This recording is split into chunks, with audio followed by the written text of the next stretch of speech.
Oh my god, he turned it off again. Oh my god. You know, the good thing is that this machine is fast. So I can, boom. What's this button? What's this button for? Oh shit, my audio. Yeah, but why is my speaker not working? I do not understand.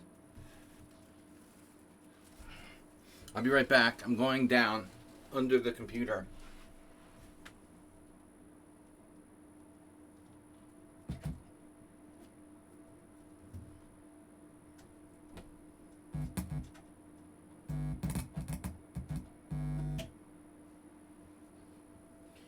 You guys heard that, right? Um, Front speaker out. Which device did I plug in? I guess. Realtek audio cassette. Uh-huh. New notification. Auto, small, large. I don't know. Hello? I think the jack is like loose or something. I don't know. Someone's gonna need to make another donation. See if that shit works. Hello?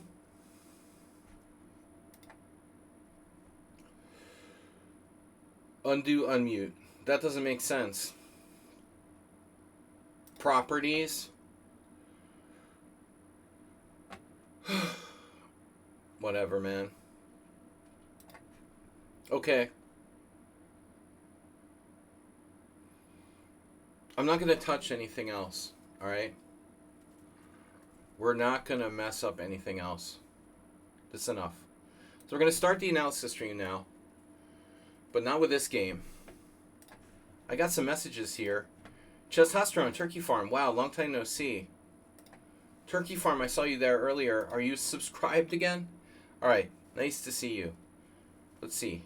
View on lichess, copy game, study. Boom, this computer's fast. Alright, it's so much faster than my other machine. Analysis, bang, it's in there. Okay, next.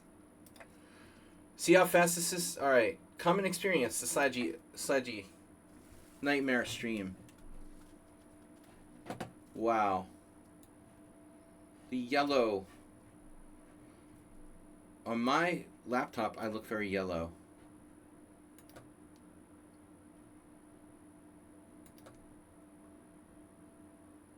Oh, that's weird. I look like the whole world has jaundice. But we're very yellow here. And if you guys are wondering where Ponda is, he's behind me here. So we don't have a dedicated. I don't have a dedicated. I don't have a dedicated camera for Ponda. We can do that, obviously. At some point, he's got his bling. But I don't know where to put him though, you know, because I don't want to just like hold him and shit. He's right here. So if anybody wonders, he's sitting right behind me here. He's highly visible. Alright, YouTube's back up. Everything's back up. The Ponda's back up. We never lose the Ponda since it's always in our hearts. Thank you, Dr. Chipchance. But anyway, thanks to you guys making it possible for me to get a new machine. The new machine, I'm still troubleshooting. Obviously, I still have audio, like, acting weird. I don't know why. But I promise I'm not gonna touch anything. First game, I've got 6 games, okay? Mr. Slow, Asterbait, Nefidov, Power of the New, Uber Driver, and Testosterone. First off, we're going to do Mr. Slow. He's been waiting long enough. It's been like an hour since I started troubleshooting. Sorry about that, guys. Mr. Slow couldn't get enough Simo last week, so, doesn't work. God damn it. It's not working. Alright, let's just hope I don't freeze my keyboard again. I got a new keyboard. But sometimes I press a key that like freezes the whole keyboard. So that's weird. This is Mr. Slow playing black against Art Vega. Last week, he couldn't get enough simul. So, he did a second simul against Art Vega. I saw Art Vega was doing Sunday simul. Everybody copies me. I don't mind Art doing it, though, you know. But everybody, like... I'm the original Sunday simul guy. But I don't mind Art doing it. He's a nice guy. If you have to watch another streamer, I suppose Art. So, anyway, Mr. Slow is playing white. By the way, Art Vega played for Pakistan in the Olympics. I missed him, unfortunately. I got sick, like COVID or whatever, when I was going to go visit the Olympiad. I know he didn't have a very good tournament. This is... So it's Mr. Slow versus Pakistani Olympiad board 2 or 3. I can't remember. Maybe he was board 1, actually. Yeah, I guess he was board 1. Robbing him of board 1.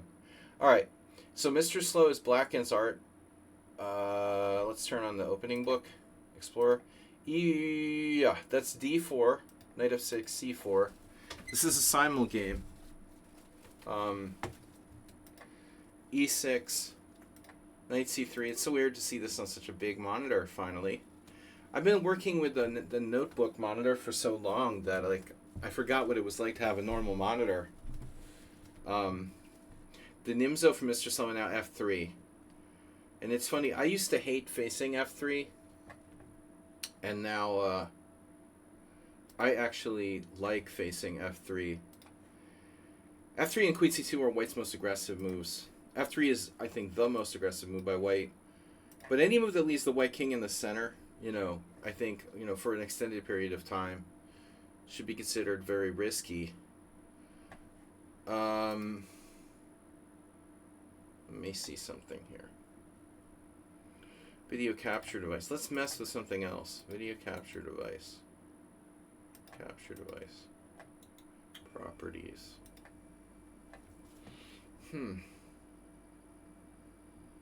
Color range limited. Full.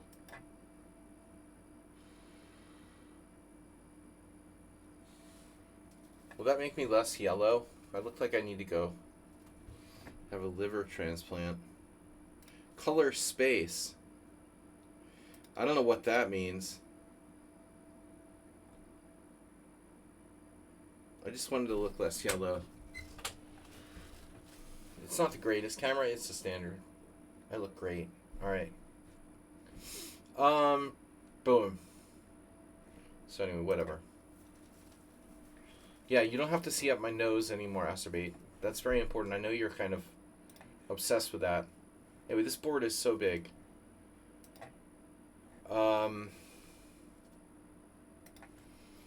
It's just incredible. C5 is what you play now instead of D5. Yeah. I mean, D5 used to be like so-called main move, but I think it's never should have been the main move for black. It only became kind of black's main move because of Karpov, and because of Karpov's adoption of D5 and really fashion more than anything else. But the thing is, I think that B5 is the main idea. You know, this, and even like 20 years ago or 25 years ago, I remember people playing this line for black, and then they would play it like a Benoni, you know. So typically like castles and or D6. But the move that really puts the most pressure on white is B5. This is the most important line, you know, because you're playing it like a Benko in a very sharp way. I was never really that impressed with the lines where we just like play D6 and play like a snake Benoni. That's okay too. I lost to that blog guy once. What's his face? Yeah, whatever. One of the blog guys. I lost by playing Knight H5. Another stupid idea. Knight H5 sucks. So, you can castle, you can play D6, and you can play B5. But don't play Knight H5 or D5 on move 4. Yeah, it's if you want to suffer, go ahead and play D5 on move 4. It's a good idea. Let's see here. Show variation arrows. No. Alright. So anyway, Mr. Slow This is, yeah, I don't know what he's saying. He says what? C5 is what I play now instead of D5.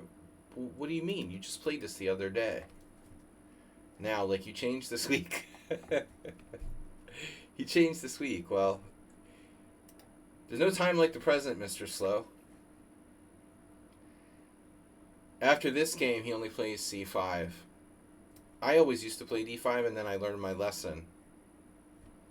Yeah, we gotta get those stupid arrows out of here again. Best move arrows, no. It still does those. Oh, that's so annoying, bro. Make it go away. You know, every time you install like lichess, or I mean, you put lichess on a new browser, you gotta like reset everything up, and oh, the arrows. All right, so yeah, D5 is okay, but it's not as good as C5. I think the key is to open the position for black. So anyway, A3. Yeah, now you have two choices. So 3, right? Actually, let's be honest. You have 3 choices. As far as I know, bishop F8 is not a move. So takes the original main line, bishop E7, the other kind of popular line, and the experimental bishop D6, which is interesting. Now, Mr. Coffee would be, afraid of C5, and it's a legitimate concern. Anyone who plays the Kali system is always like afraid somebody's gonna like push on their bishop or whatever. No, I'm not sure that's that good. But anyway, Mr. Slow, you need to consider these alternatives. You know the bishop E7 line, of course, but bishop D6. There's an interesting thing here. After E4, there's this weird move C5, and there are some games. I guess this is the variation I was thinking of, or was it maybe take and C5? Take and C5. Was it this? Let's see. No. What am I thinking of? Am I thinking of the bishop E7 and C5?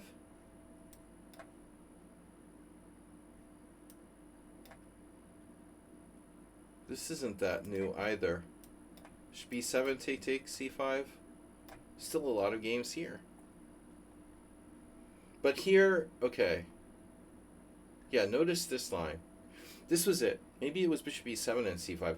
Because if you look at the list of games, there's nothing from before 2019. There was a situation a few years ago where I was looking with the engine, getting frustrated with the D5 lines of the F3 Nimzo and looking for alternatives.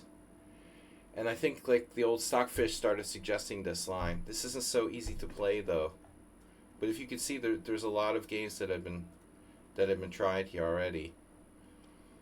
No new under the sun. No, nothing new under the sun. What about the bishop D6 though? So bishop D6, interesting. And if E4, this is a move. What I am surprised by here is the age of some of these games. There are games from 1990. There are games from 91. Bagirov Krogius from 1991. Bagirov Krogius, 1991. Anyway, Mr. Slow, for something alternative. So this was your first experience in this line. Well, anyway, you played like the traditional way. This is extremely well explored, like bishop E7, E4, takes, and then E5. That's something of a main line, where black, after D5 goes here. So this is all very well known. The C5 ideas are more new. But what Mr. Slow does is the main line, taking on C3. I played this in 2 games. I drew with Sabalo, who was like an expert, in a very unpleasant game where I was slightly worse the whole game. And then once I was completely losing to Totervin, who's a longtime F3 Nimzo player, and I managed to swindle him. But I mean, basically, I played it twice and had two very difficult games, you know. And after that, I was like, all right, this is definitely not a fun way to play with black.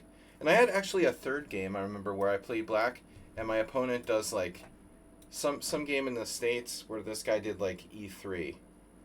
So it's like an E3 Nimzo. As if like the other lines aren't bad enough, you also have to worry about them playing like a hybrid F3 E3, which is, you know, the computer can say it's plus +0.2 for black all at once, but that doesn't mean that it's really that easy in practice. So that's another thing you have to worry about here. Maybe white doesn't go into even the main line, but this, I had like, so 3 games I scored 1 point out of 3 with black playing D5. You know, I mean, we're not talking about blitz games, but still. In 3 tournament games, 1 out of 3 ain't so good. Never won a single game. But with the other lines, I've already won several games, you know, with C5. So anyway, I don't like it. Take, and now you played castles. C5 is the main line. And white typically does the take, knight takes, and takes. I also lost another game against Gergo, the Transylvanian Grandmaster, about 5 or 6 years ago, playing this for the first time. You know, this is a very, very well-known variation as well. Not easy to play for black. So you castled, and now he plays c takes, and you took with the e-pawn. Yeah, so this is kind of that thing again, where Sabo Gergo was the name. Sabo Gergo versus me. I lost a horrible game against him, where I didn't know the line very well, because I never play it. So this typical plan is like, you know, Capablanca, whatever. C5, B6, bishop A6, trade the light square, bishop off. But white's central pawns are very strong. So there's the very famous game between Botvinnik and Capablanca, where Botvinnik beat Capablanca in a Nimzo this way. A3, C5. Yeah, now, move order is very important here. For some reason, I thought that maybe white can play knight E2. Bishop A3, don't remind me about that. But even rook A2, I mean, this is like, Vladimir Zamarov's still around. Rook A2, the Reshevsky rook idea. Okay, he plays normal move, bishop D3. And now you play knight c6. So this was my game against Sabo Gergo. And I prepared a little bit, but I didn't know it well enough. And I did something like horribly wrong in that game. If you don't know what you're doing, like precisely in this line, you're finished with black.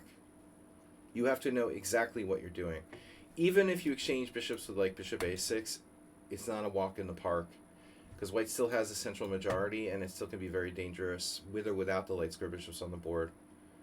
So you're supposed to play b6. I mean, you did not do that, you know, which is weird. Without the plan to play b6, bishop a6, what is our alternative plan here? I mean, I always thought, like, okay, we could go like rook e8 or something and just put pressure, play like Bobby Johnson, pressure on e4. But it only goes so far. I mean, white is going to be able to play knight e2, knight g3, queen c2, you know, rook a2, rook e2. There's a million ways that white can control e4. Bobby Johnson. That's obvious. Oriopolis against Bobby Johnson. All right, so I want to know why Mr. Slow didn't play b6. I mean, you need the knight on b8 to play bishop a6 and trade light square bishops.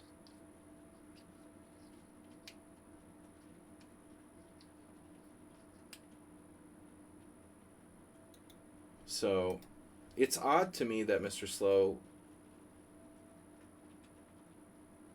didn't know b6 or chose not to play it. So you played knight c6. This is a very rare move that basically takes away our ability to play for light square bishop exchange with bishop a6. There was this crazy plan that occurred. Yeah, well, natural isn't good enough in this line, but there was a game that I was modeling my play against Sabo Gergo, where he goes like knight e2, knight g3, and then sometimes black plays h5, h4 to attack the knight on g3. But I mean, the idea of that and like doing it in practice are two very different things. In my case, my whole game like imploded and it was a total disaster. Like, you shouldn't be playing h5, h4 unless you know exactly what you're doing. So knight e2, and now you played rook e8. I mean, b6 doesn't make any sense anymore. Unless you're planning on doing like a Winnoware French with, the b file, and you're going to play bishop a6. I'm not worried about white necessarily taking that pawn on c5. So b6 seems stupid. Now this might be a plan where, if you could somehow execute bishop f5 or migrate your knight to the queen side, but you played what, rook e8, like standard move, okay. Now, he can't play knight e2 because you chop, take on d4, so he castles. Okay, fine, right? And now you play b6, but it's like, okay, what does b6 accomplish? Oh, it's raining. Whoa. Raining. Alert. All right. Hold on a second, guys. We're going to try the be right back button. I have to close the windows. We have very high humidity here.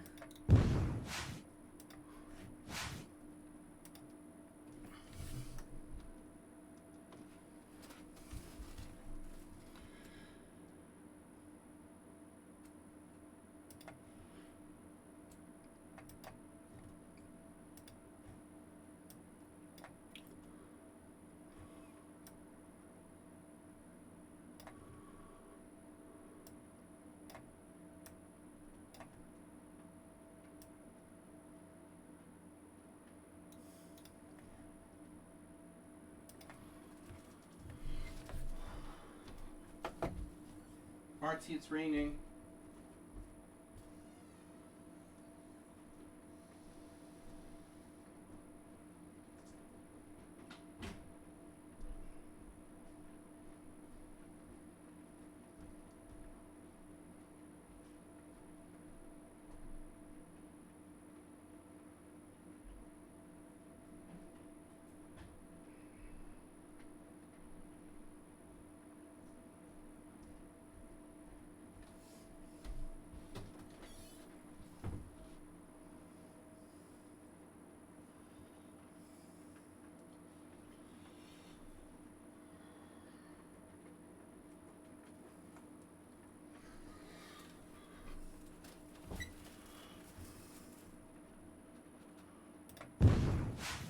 All right, do we look yellow?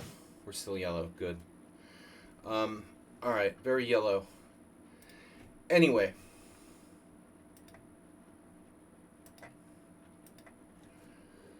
So Mr. So kind of drifting without... Oh, you did the h5, h4 thing. Oh, no. So this turns out it is a line, but like, let's look at the statistics here. So you're going to try to play without bishop a6. Bishop d7. I mean, I would just make the case that I'm not necessarily afraid of d takes c5. I'm not sure if they taking that pawn is an actual threat. Because if he does take the pawn, it's weak. And in the long run, you'll have access to the e5 square for your knight. So I get it that he might be able to put his knight on d4, and yes, it's a possibility, but I'm not sure it's worth playing b6 or not. Ultimately, b6 is kind of loss of time and also weakens your position to some degree. So if we look at the statistics here, b6 doesn't have a good score. Bishop d7 and knight a5. Knight a5 has an impressive score. This was played by... mostly correspondence players. But it was played by Modulev Munkal. I don't know. All right, let's check out b6. b6, knight g3, and now we're getting really close to my game with.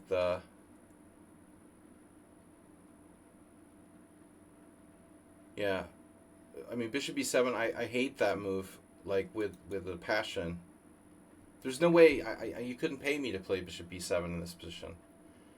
That's horrible. So h5, 7 draws. This was played by a mix of players. Wow. Tomic in 2021. Laszlo Bartse in 1987 against Karsha Laszlo. That's really weird because Karsha Laszlo is an IM and Bartse was a grandmaster and Karsha was higher rated. I never played Bartse, but Karsha's still around somewhere. Yeah, this is funny. All games were draws after h5. Rook a2.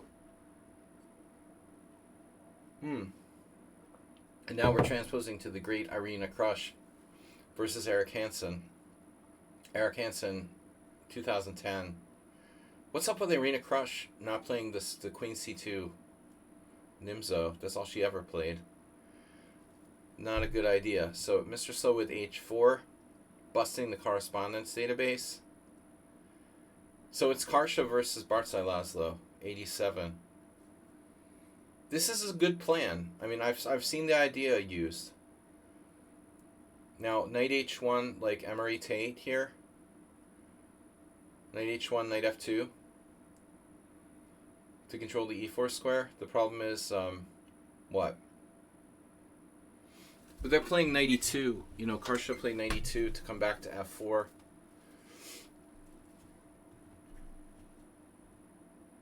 But I mean, the whole point of black's play is that we're pushing knight away, so white loses control of the e4 square. So, I was just wondering, I know it looks weird, but if we play knight h1,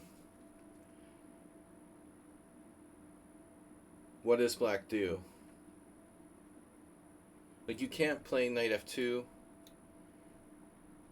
without dropping e3. But knight f2 might help support e4. I mean, it looks really weird. But I don't really like what he did here. You know, knight f5. Okay. First of all, you can take it. You know.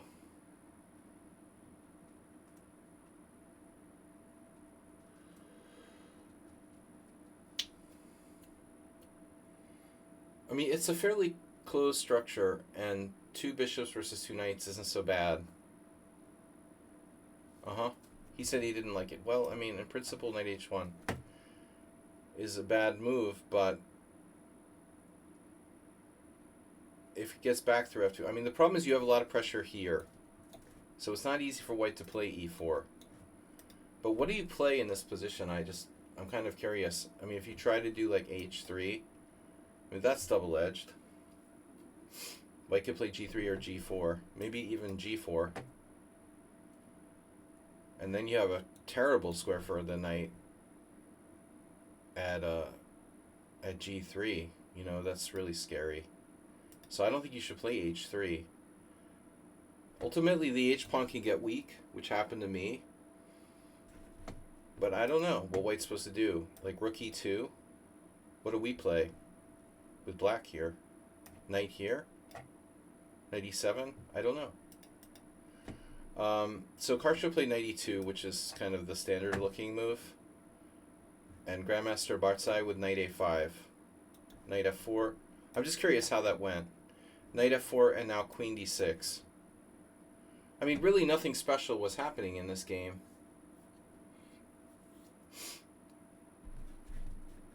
Rook e2. What was this, a draw? Draw agreed. Rook e2, draw agreed. I mean, you know, it's probably like Hungarian Team Championship, 1987. The players are within 50 rating points of one another, and they're just like, okay, draw, draw, you know. So, I mean, it wasn't maybe that competitive of a game. ultimately. It's interesting. Arena versus Eric Hansen, Queen C7 was played. But I wonder what exactly Hansen's idea is with Queen C7. What is the main point? You know, to infiltrate along the C file with Queen C7? I mean, Eric Hansen was young in 2010. But I you know, he wasn't that young. I don't know. I thought I remember seeing him even before that, well before that. Pretty weird moves. I don't know. Yeah. Art said he didn't like knight h1. I would probably play knight e2, like Harsha did. Anyways, so you played h4, he plays knight f5, and now you played h3. I gotta say, I mean, I'd be strongly tempted to use all my time and lose on time here. You have a funny move, knight e7.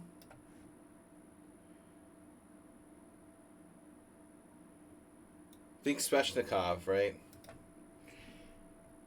Knight e7, and if knight takes h4, g5, winning a knight. The only thing is, I don't know how dangerous this is.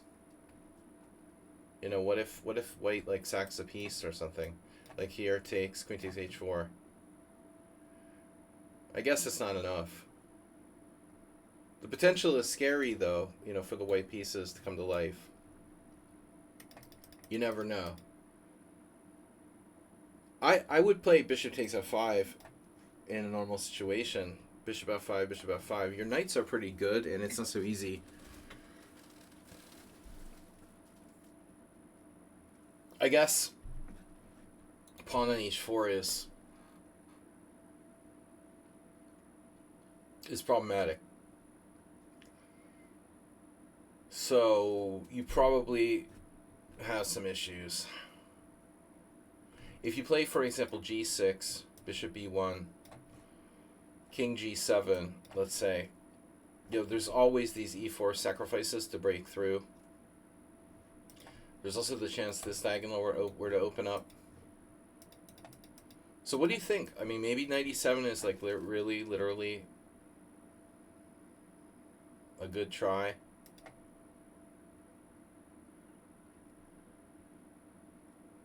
I don't know, man.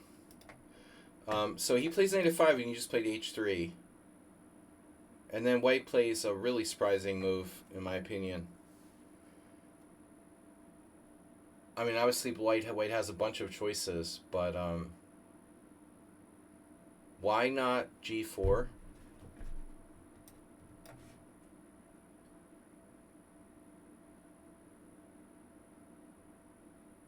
I'm gonna kind of need to see your driver's license here. I don't really see how you're gonna do anything against him here, you know, after g4. White just has the better pawn structure, and yeah, white's just better, I agree. But, you know, after g4, I think your h-pawn is weak, and white's just better. But he plays knight g3. And this is also interesting. You took on g2, but I don't know why. You probably tired after the second simul game. I absolutely do not understand why you would take voluntarily on g2. Okay. Now I understand. He can't take with the rook because you play bishop h3. Alright. Alright. So he takes with the king. Still, you know, you don't really have any way to do anything against him. I mean, you could play queen d7. You know, maybe you should seriously consider this. Because bishop f5 is just, you know, then we do Eric Hansen or whatever.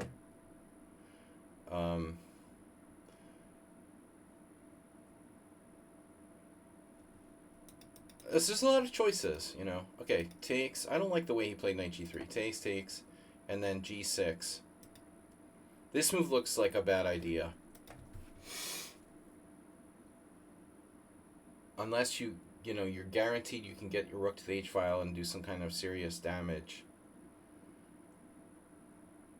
I would play queen d7, bishop f5, queen c7, or queen d6 or something. And I would probably take a draw if I were black here. Alternatively, another idea for black could be to play knight e7, but it looks like we may be walking into e4. This is the disaster. If the central pawns start rolling, we're in a lot of trouble. Because if we could get knight e7, knight g6, I think that might be okay. You played g6 now. Obviously, the dark squares is gone. I know that's grammatically incorrect, but it sounds funny. Dark squares are gone. So, it doesn't take much for this to just collapse. Like e4. Don't like your chances here against Toth Ervin. But I don't think that Toth Ervin is playing f4 now with white. I mean, I think that white wants to play fluidly here.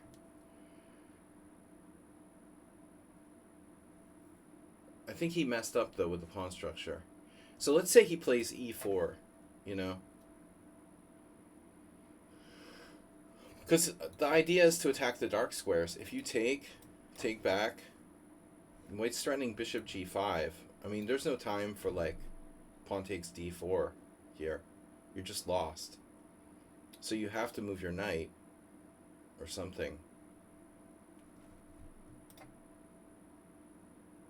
Wow, c takes d4 is possible. You've got... Oh my god. You have this crazy move, knight g4.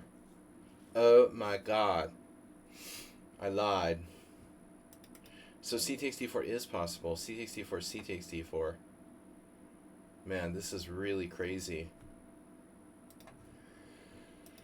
Anyway, he didn't want to risk e4, so he plays f4. f4 is ugly, though. He loses control of the white squares, and he makes his own, dark square bishop bad. Why is the white playing f4? This looks like a terrible idea. Honestly. Strategically horrible.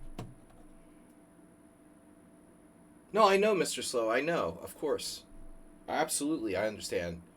You're a King's Indian player. Of course you're doing a g6, king g7, rook h8. That goes without saying. You don't need, you need to tell everybody else, but I know what you're doing. Absolutely. You're lucky he played f4, because f4 is very strange. Now, if you go king g7 and try to continue down that path, white will play f5. I mean, I kind of wonder, about this, obviously. The point would be to probably play g5 and keep the lines closed. But I think that f4 is a very serious mistake by white.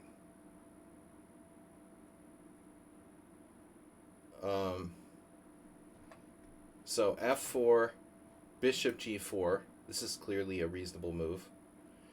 And then bishop e2, which is catastrophic strategically. Trading the light square bishops is the worst thing that can happen to white. Now, this is exactly what he doesn't want to have happen. He still might have some chances to attack, but the white squares are gone. So his only chance is f5 now. And it really doesn't look that convincing. I mean, anytime he plays f5, you can play g5. And you probably have time to prepare it somehow. I mean, maybe you can play some king h7, and if g5, rook g8. Now you went knight e4. A developing move. This is like the Uber driver school of chess. Classic developing move, knight e4. It's a distractionary tool. Okay, knight e4, rook e4. Now again, f5 is really not much. So this is getting worse and worse for white now. Bishop on c1, king h1, knight e7. Starting to look downright terrible for white. Here, knight f5, no bishop. This is a model position. Rook g5, and now c4. See, c4 locks the queen side. It's like a French and ensures that white can't play the move c4 himself, which would open things up. So white to play, I mean, I wonder how bad this is. Yeah, I guess it's too late. Rook g5, c4, queen g4. He's got some brute force threats. Queen f6, rook g1. And now king f8 and he walk away. And now bishop a3. Did someone say something about bishop a3? So you can French defense it over to the queen side. I like how you have to go to e7 because if e8, he does a double sacrifice on f5 and queen g8 check. And I might as well play like a6 or something. Now you got an a6, locking it up. Queen d1. Rook e8. That's a little surprising. I thought you were heading for the h file. But e8 is okay too. Queen d2, king d7, queen f2. Now you can torture him. I mean, it's a pity to give up your knight for the pawn at e3. You better not do that until you're sure. You don't have to rush here.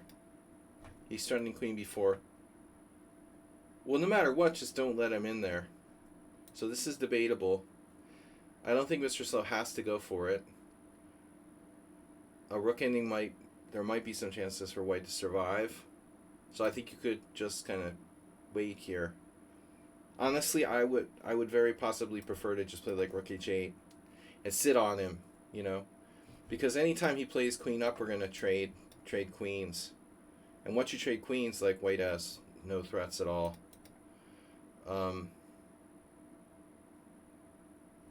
So I don't know if you should take this necessarily, but trading queens is great. Now the rook endgame is the question: is there any chance for white to survive here? I mean, b4 looks like it's winning. b4 will be winning at some point. But he first gets in this break. That shouldn't be enough.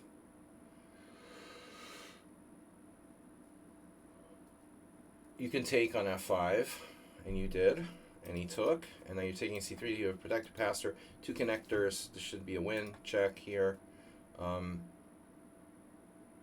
Probably rook e6 is winning, with the idea of rook f7, b4, followed by king b5. It should be enough. So this feels a little passive for my taste. You might prefer to play that here. And now feels like we're entering panic mode now.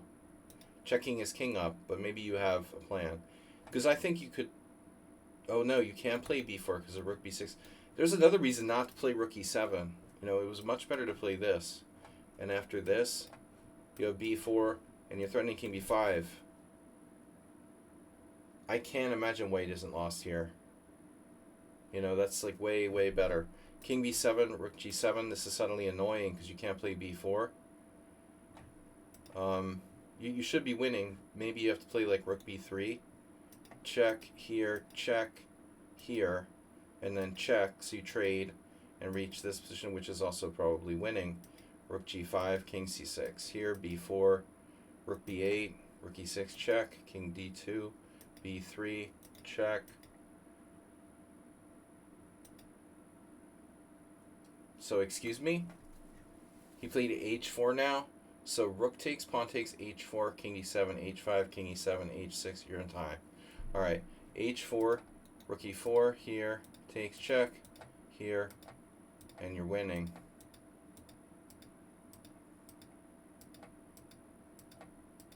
Oh no. Oh no. Another queen?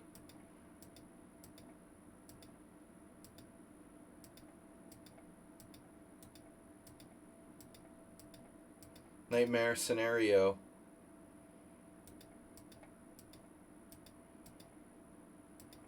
Oh no.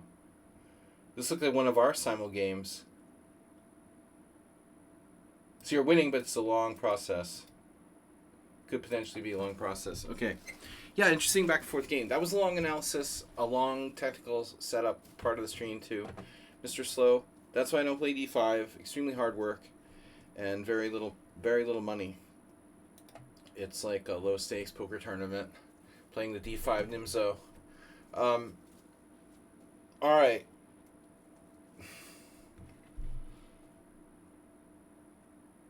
But overall, cool game. Astrobate, you're up next. Linux me, please. So, Mr. Slow with the Nimzo. No King's Indian. For you, huh? Remind me not to play the F3 Nimzo against Mr. Slow. He's been working on it. Nice escape route. That's a coastal evacuation. It's a coastal evacuation route, not an escape route. Escape room. So Astrobate, you're white. Knight F3, D5, B3, Knight F6, C4. Mr. Slow, thanks for submitting the game. Guys, our first stream. First stream with the new machine. See how quiet it is? Plus, Move 11 just subscribed. Gifting a sub, sorry. Move 11 is gifting a sub. Ooh, it's hot in here. I just realized that the window's closed because it was raining. It's 84 degrees Fahrenheit in my office, and it's April 17th. Yep. That's normal, right? Move 11, thanks for gifting a sub. Yeah, I'm not getting the sound. I don't know why my speakers aren't working. Let me check settings. Audio. Sample rate, channels, desktop audio device. Should be working. I don't know, when we get a donation or something, I hear like a bing, and now there's nothing.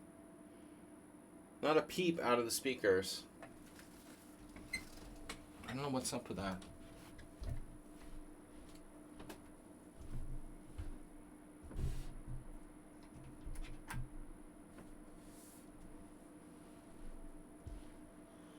We're still working the bugs out of the system here, but yesterday the sound was working fine. I was watching some video. Anatoly Karpov versus Alexander Chernin. We don't know what happened to Alexander Chernin. He was a longtime resident of Hungary. He might still be here, but he never plays chess. Very strange. Okay, so c4, c6, bishop b2, bishop f5, the London in reverse.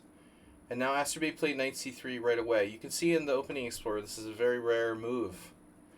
And you can guess why. Black could possibly play d4. Briggs Keith got the gift sub from Mr. Move 11. I guess I'm going to attempt to open the window again, because we have July like heat. The rain has ceased. This long hair thing, also very bad. Very bad idea. It's one thing to have long hair in the winter, but this might have to change. All right. So we got, yeah, the threat of d4, but London system players are generally not going to go d4 here. They like their Mr. Nefedov style pawn structure. So the summer tourney fund is up to $49.99. That's about 1 kilo of steak. I'm going to start measuring things in the price of steak. We have like a foot and mouth disease outbreak in Hungary, so if there wasn't already, like, if like meat, like cow meat, like beef wasn't already expensive enough, they like closed the border to Austria last week because of foot and mouth disease. So the price of beef is like, it's like American or more cost. was like $50. $50 a kilo. Like, what is this, cocaine we're talking about? Okay, bishop f5, knight c3. Justice Williams. So, I don't know, man. I mean, I don't really get the knight c3 in this exact position. It's funny. Justice Williams' opponent is like a 2100. They played d4, but it's like, why? Why do you want to do that? Is that even a good idea necessarily? What kind of London system player pushes d4 now? Just because they can doesn't mean it's necessarily a good move. I mean, one thing if it was a weak player playing white, but it's like a 2400. I don't think that's a good idea. But Asterbeek needs to be aware that this is a possibility, you know. How is black actually protecting that pawn? After knight a4, he plays e5. So it's like a trap. Holy shit. Knight takes e5, b5. C takes b5, c takes b5, e4.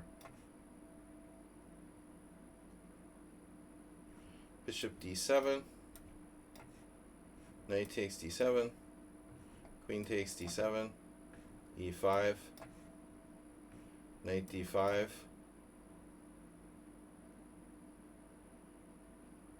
Whoa, bro. Rook c1. This is probably chess.com. Check this out. Bishop b5. Queen takes b5. Check. If king d7, queen g4, check. King e7. Bishop a3, check. King e6. Queen g4, check. Well, that was a fancy game. I'm going to guess chess.com blitz. No. It was a live game at Foxwoods 3 years ago. Damn, dude. That's a good one. Alright, anyway. Looks like Asterbeek was playing white in that game. I don't know. Nice 2100. Probably USCF ratings. Well, I'm sure those are USCF ratings. Alright. Anyway, knight c3 is kind of a weird move. Anyway. Dangerous to imbalance the position against a stronger player. This is a very strange thing to do against a stronger player. To go d4 here. Asterbeek's opponent played e5 instead, which is even worse. Now black's just losing a pawn for nothing because on d4 the knight can simply retreat back to b1. And Asterbeek transposes to the Justice Williams game. He plays knight takes e5, d4, and now goes out to a4 when he doesn't have to. So Asterbeek, obviously it would be safer to play knight to b1 and say, hey dude, I'm up a pawn, thanks. It's the vulture. It's a central pawn, I'm cool, you know. But instead, no, Asterbeek had to be crazy and play knight a4. And now his opponent doesn't find b5. Black can be forgiven for not playing b5. And this move has some maybe basis. You know, he's got some central control. He's securing the d4 pawn. The knight's on the side.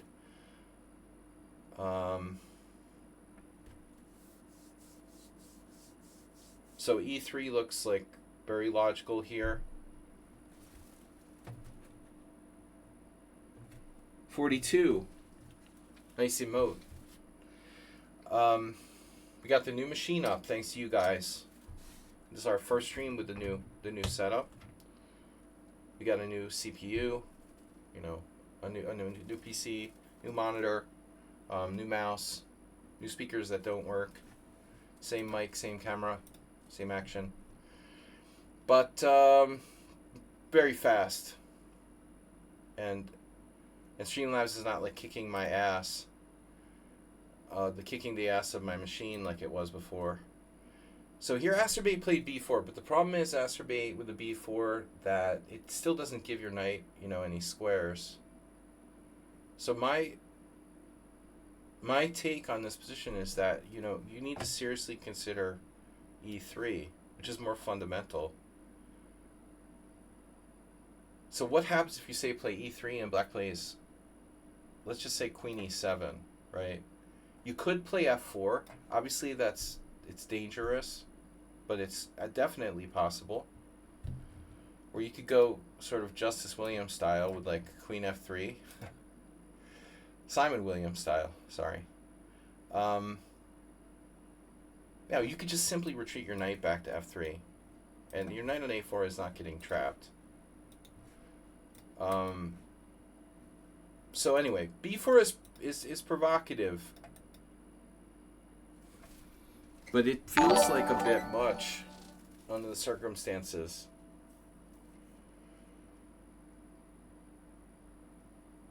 Shockingly, I would expect black to take. No, you're still going to have to play e3 at some point. So he plays b6. Now you definitely want to know about queen f3 in some lines. Another problem with b4 is that your knight is on a4 and your knight's now not protected. It was protected by the b3 pawn. There are a lot of instances where we play b4 in the ready or in the whatever, banco, but you just don't typically do it with a knight on a4 a lot. Sometimes in the King's Indian, yes, maybe. But this particular combination of knight on a4, bishop on b2, and playing b4, you don't have a fallback, for that knight if it gets attacked, because your bishop's on b2. So I'm definitely concerned about that. I would expect most people, like 90% of your opponents, are going to take. And then you have to decide whether you're going to play like e3 or a3. Maybe a3 is worth considering. He plays b6, you take. He takes back with the pawn. Now again, the only thing protecting your knight is your queen. But it's not so easy to attack it. So you played bishop a3, now double attacking that. Black plays queen c7. This looks reasonable. Attacking your knight. You played f4. You didn't like the vulture.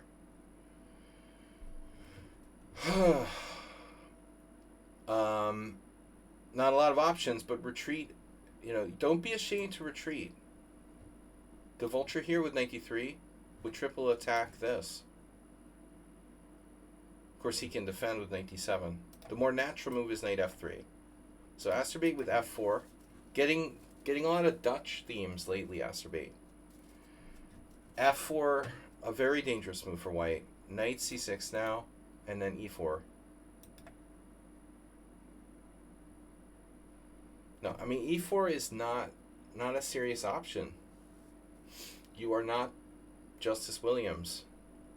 This is not the Foxwoods Open. At least your knight has b2 now, if you need it. So the question is, what should you do? I mean, this is a tough one. I don't know, man. Any kind of g3 walks directly into bishop e4, which I don't really like. So it's like, how do you get your pieces developed here? How do we get out? E3, it's too late.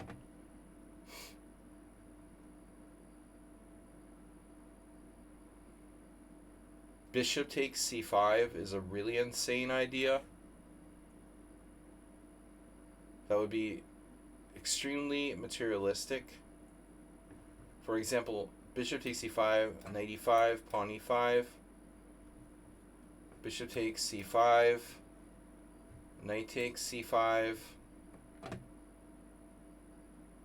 queen takes e5, for example, queen a4 check, king somewhere.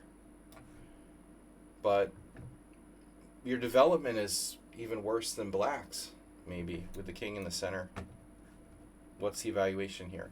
0.3. White is better. Okay, dude, whatever. I don't know. This is insane. So, are you serious? Computer wants to come to its senses and play knight d3. What's the problem with bishop takes c5? Knight e5, fe5, and then queen takes c5 directly. And then, okay, so he saves the tempo, just letting you take on f8 and taking with the king. And now black is clearly better. So after f4, f4 is not a good move. Yeah, it was better to go back, man. I mean, this is a very dangerous move, f4. Here, e4. That's really insane. I don't know what that does. Can someone explain to me what e4 does? It just makes it possible to move your bishop. So he takes with the bishop. You want to do queen e2? My assumption is that you want to do queen e2. But instead you played a very strange move. I mean, knight takes c6. Wow. And black is probably doing great, but something happened here. Queen takes c6, d3, and now black takes the pawn on g2, allowing queen e2 check. Obviously black can play bishop f5 with a serious advantage. I think you should try to trade queens. If you get a trade of queens here, you know, it would be a freaking miracle. With your king exposed the way it is. But instead black takes there. Okay, check. Now can he skewer your queen? Nothing. He has nothing. No tricks. He just lost a piece. And he loses the rook. This is a nice move. In between move. Bishop takes c5, allowing queen a5 check. Maybe it's not such a good move.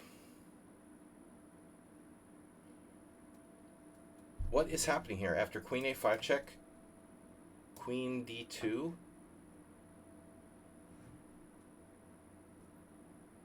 Queen takes d2 check, king takes d2, threatening rook e1. He can't really save himself. This looks bad for black. You're probably like winning. So bishop takes c5, rook d8, mate in 1. Astrobate, bro. I mean, f4. This is really unnecessary. But even worse was the knight a4, b4.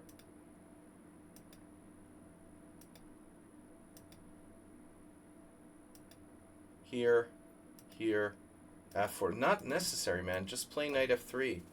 I don't think you should weaken your king side. This isn't the birds opening. All right, man. Interesting game. I got another... Oh, move 11. Okay. Move 11 has submitted a game. Move 11 has left the building. Get PGN get. All right. Copy, learn, study. My studies. All right. Move 11 in the building. With the donation of a gift sub.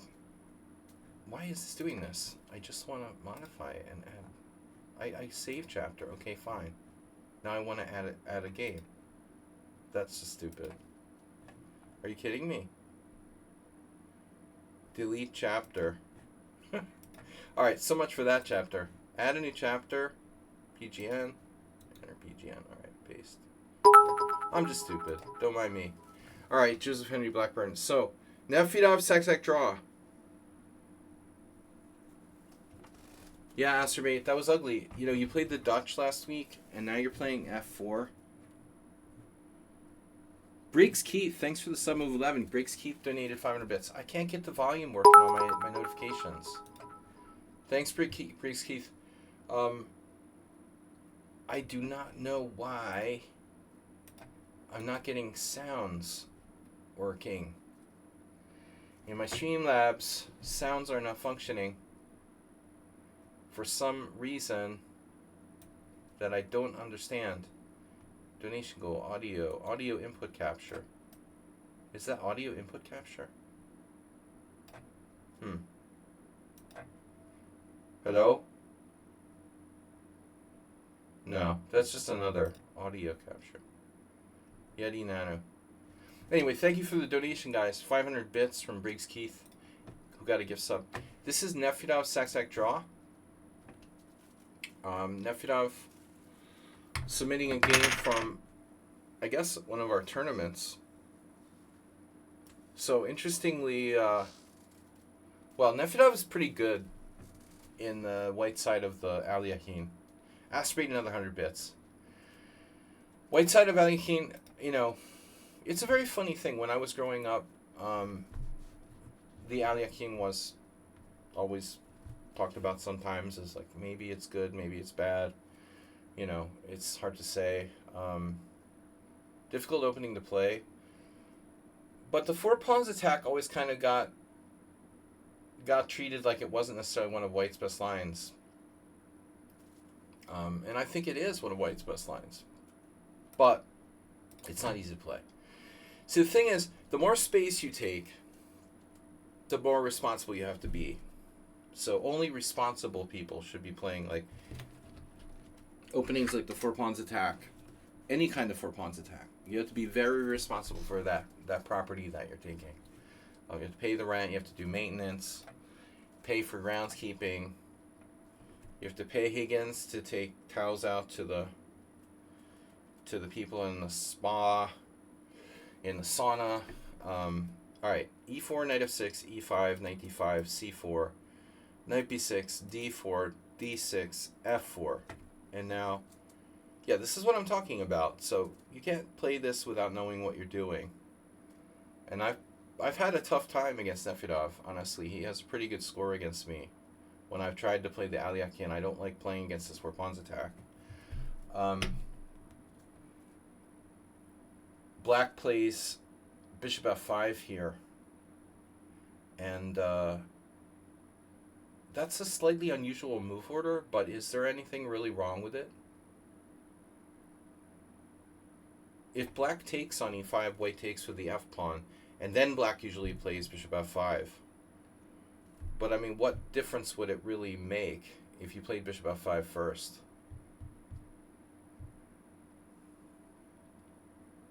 I mean, like theoretically, I don't see a problem.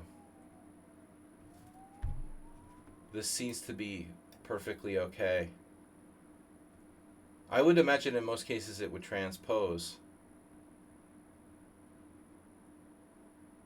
Now it's important for white to develop usually knight c3 and bishop e3 first, delaying knight f3.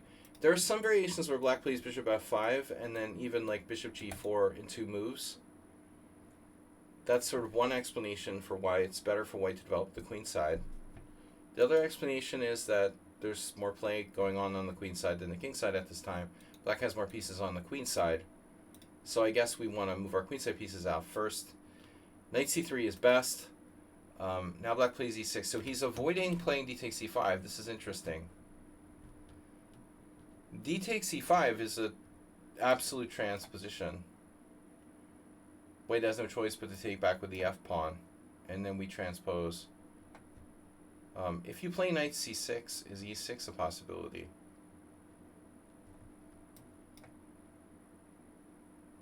This is not. You know, we just have to play bishop e3 and we would still transpose.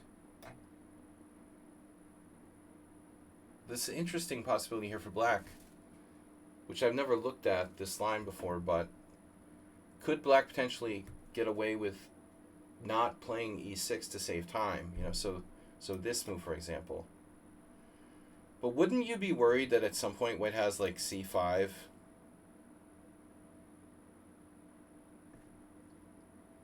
There's a Aquinas game. Boris Nisman. Aquinas from 03.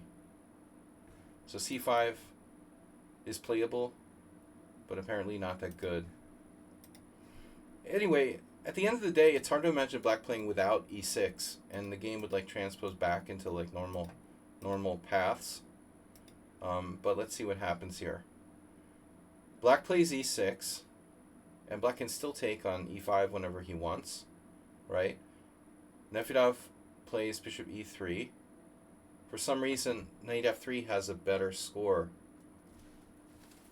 Well, what could be the problem with knight f3 versus bishop e3? Why would bishop e3 possibly not be as good as knight f3? Something with queen h4 check? I don't see anything there. What's the problem with bishop e3? This is a very good score for black. So I have the feeling there's something going on here. It might just be a coincidence. Is there some sort of c5? Bishop e4. Yeah, I'm still not afraid. You know, I think I had the exact same position the other day. Ironically, with white. I think this exact position happened in one of my games. But black's going to get in c5. Black's going to get in like bishop e4 and c5 before white can maintain control of d5. Shit, this is very strange. Look at the statistics. Black's statistics here are very good. Black has a plus score in this position. That's really, really shocking. So if you play knight f3 instead, black will still do the same thing. We'll still have the same thing. But suddenly white scores a lot better. So after bishop e4, for example, there seems to be an issue here with bishop d3. And if we do bishop here, takes, bishop e4, and if we try to play bishop d3 now, there's only one game. And black played c5.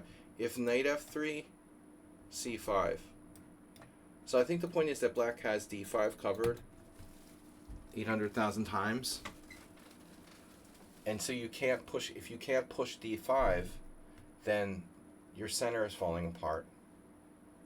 And then black is doing well. So that's very tricky. So Nefedov should play the other move order with knight f3 first. Now d takes e5, f takes e5, and bishop b4 isn't so good only because of this. And now if c5, okay. With bishop takes d3, queen d3, Ivkov Timan 1974, c5 anyway. You still have d5 covered.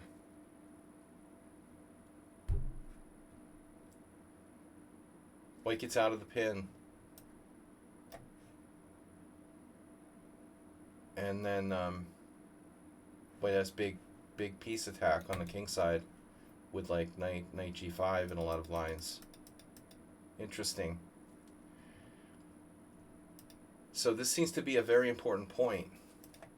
Takes here. This may be inaccurate. Bishop e3, d takes c5, f takes, bishop b4, knight f3, and then c5. So now white has best results with bishop e2. Just because black broke the center doesn't mean black automatically has a great game. White still has space in their favor here. Nefedov played a3.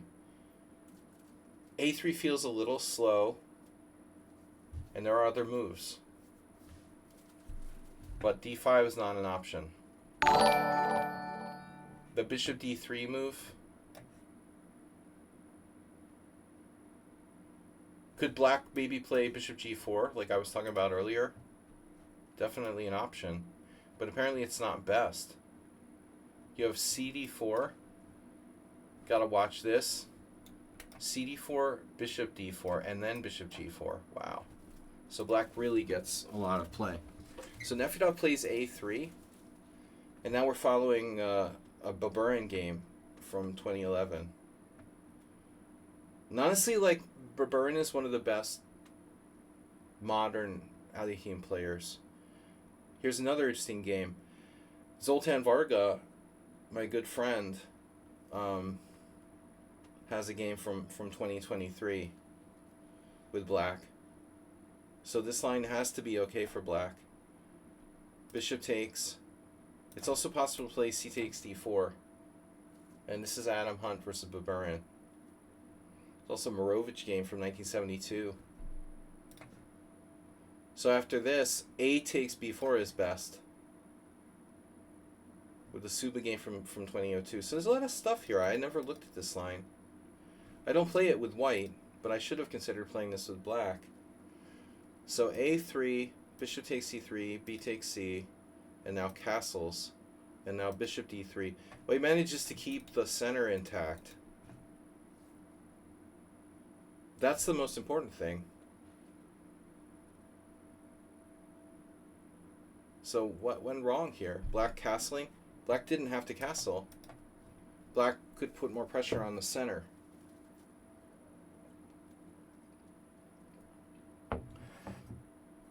I was just thinking about George Timoshenko. He's in Ukraine now. Can you imagine, like, you're a Ukrainian grandmaster, you won the Moscow Championship in 1989, and now you're like defending your country against the Russians? It's fucking crazy.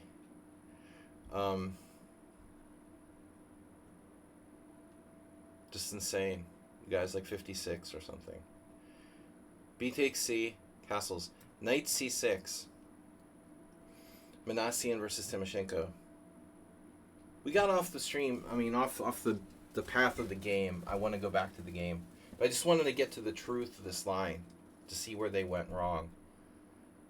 Both sides are making mistakes. You know, it looks like Knight C6 is way better. It puts more pressure on white's center. This is a slight mistake. Now he has this. Now what happens if you play Knight C6 and white plays bishop D3? This is what I want to know.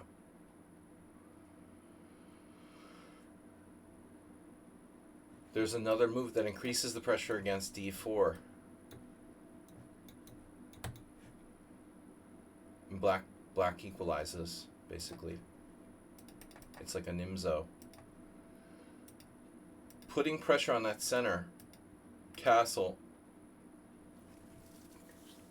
Now black plays rook C8. But there's a serious problem here. White has knight G5.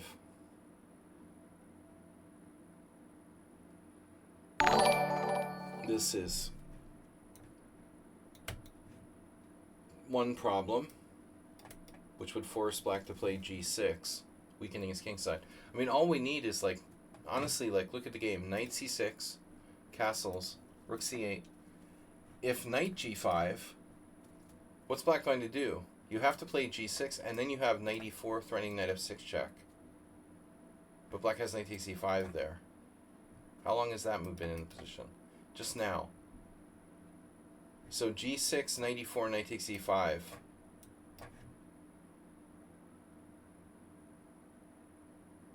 May or may not be a problem for white. Probably is. So instead, Morales, Nefedov plays this. And now black needs to wake up, as they say, and smell the proverbial coffee. Well, rook C8 wasn't a good move, first of all. Now we have serious danger. So it looks like maybe black has to play F6. It's a very ugly situation, but like takes, bishop H6, rook F7. Black is worse, definitely. But maybe that one can survive here. I'm not sure. I think this is a very scary move.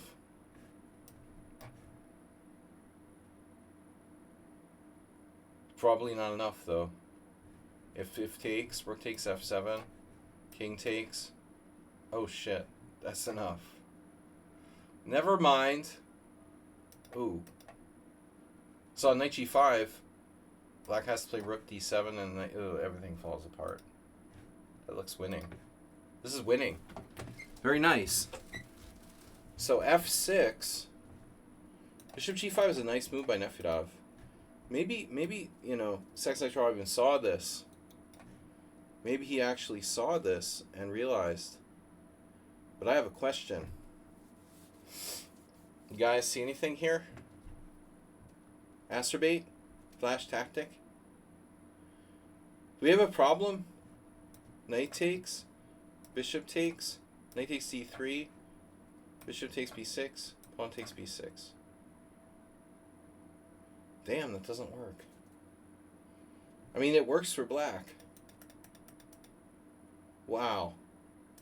Okay, so knight takes here. Take that, Nefedov. Damn, dude.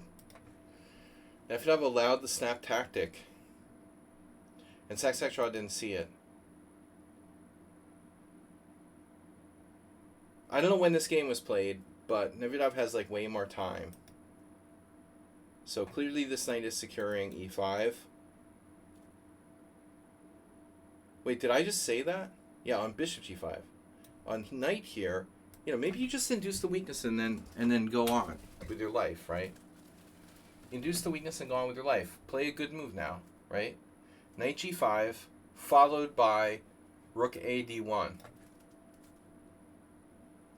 That's the way to play the position, Nefedov. And your king side is good looking good.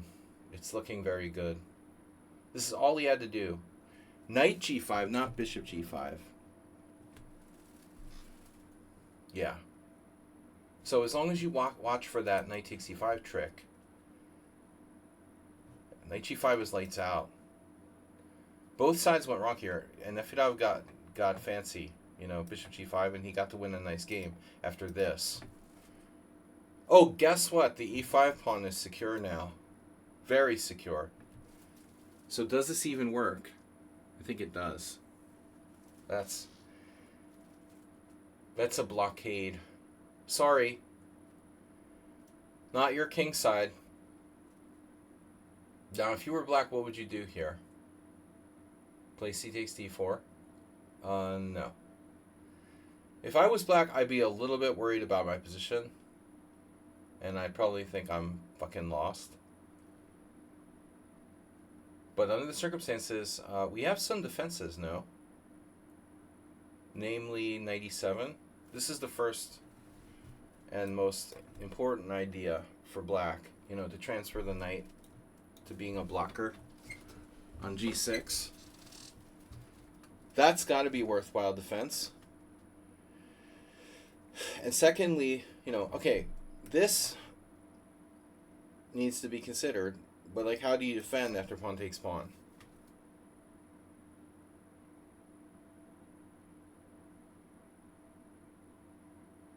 Because knight g5 is threatened.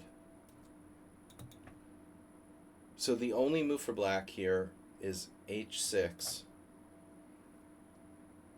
And obviously this is extremely dangerous,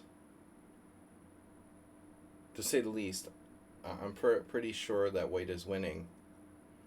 But let's double check. Yeah. Queen e3. I was worrying about queen e3, king h7, knight g5 check. So this is mate in 6. Damn, dude. That's mate in 6. The advantage of the 4 pawns attack. But so black has knight e7, or black can try h6 here.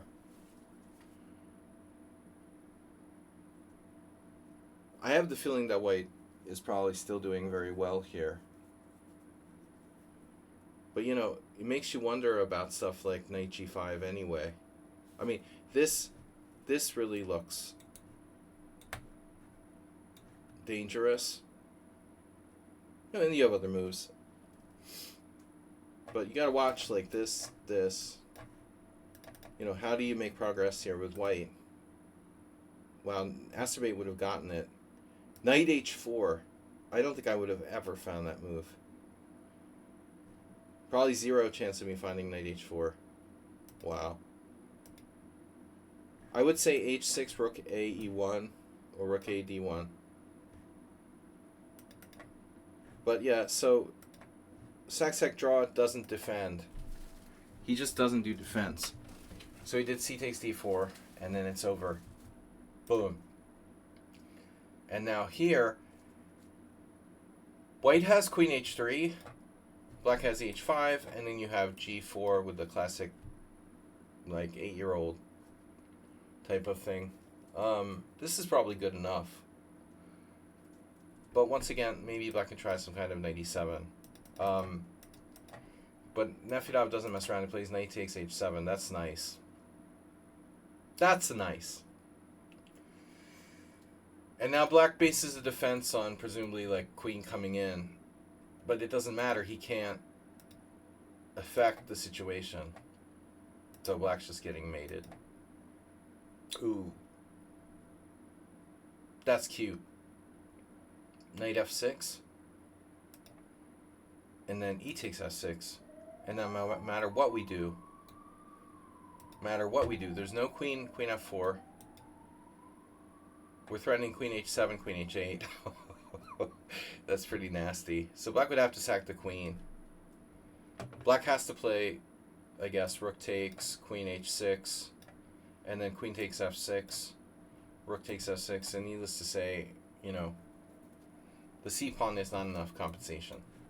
Alright, good game, Nefedov, but not perfect. Serious mistake with bishop g5. That was a misplayed attack, and he got lucky, because Saxe draw didn't see knight takes c5. I would have seen it. I would have probably misplayed it in a different way. Alright, there's also Power the New, Uber Driver, Testosterone, and James Mason. James Mason. Now, he was an actor, right? We've talked about this before. Very common name, James Mason. Mason James.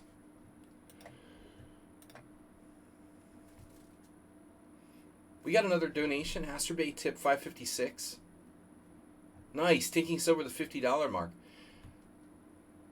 Today I saw an advertisement from Ukrainian Grandmaster Pavel Elyanov for the... actually Mr. Slow isn't going to matter because he probably has to work. But I didn't know about this. Elyanov was promoting a tournament in Munich. There's a chess festival in Munich in late May to early June that I didn't have any clue about. I saw on Facebook today, and that would be a good place to go. Strong open, some round robin tournaments. The problem is it's like before the summer starts, really, late May. You know, I'm gonna put the money from the donation fund into the next tournament I go to, but late May is a little too early for me. I've got to resolve my Hungarian residency and stuff. So I'm talking about August for a tournament maybe. All right, anyway, back to our next game. So Power the New isn't clear who that is. Again, they like to remain completely anonymous. When I say anonymous, I mean completely anonymous. Power of the New. So they played here. This game looks kind of familiar. Power the New against Centaur. I don't even know if Power the New is a subscriber. I guess they are. I gotta just take them at their word. Alright, guys. So it's a King's Indian move order with bishop f4. Mr. Slow would like this. The direct bishop f4. d4, knight f6, c4, g6, knight c3, bishop g7, bishop f4. So that's great, you know, against the Grunfeld. The problem is, you know, in the King's Indian, Black isn't committed to playing d5, so the bishop on f4 can be attacked by the pawns and by the knight with knight h5 or knight on d5. Various things can attack the bishop on f4. In the Grunfeld, the pawn's on d5, and so there's no d6, no d6 e5 for Black. So here the bishop's not as secure. You know, I played bishop g5 a lot, and against Mr. Slow, sometimes brought the bishop back to f4. I ran into the same problems, right? Same problems. This guy is going to get attacked. Mr. Slow will play knight c6 and e5. So at the end of the day, this variation is just a sideline, and it's something special. Nevertheless, it's playable. Question is, how should black, react? I mean, bishop f4 is pretty good in the Benoni. So I wouldn't be really inclined to go with c5. See, there's only one game, although ironically black won that one. Dr. Nunn, Hastings, 1994. I believe I might have been there for that one.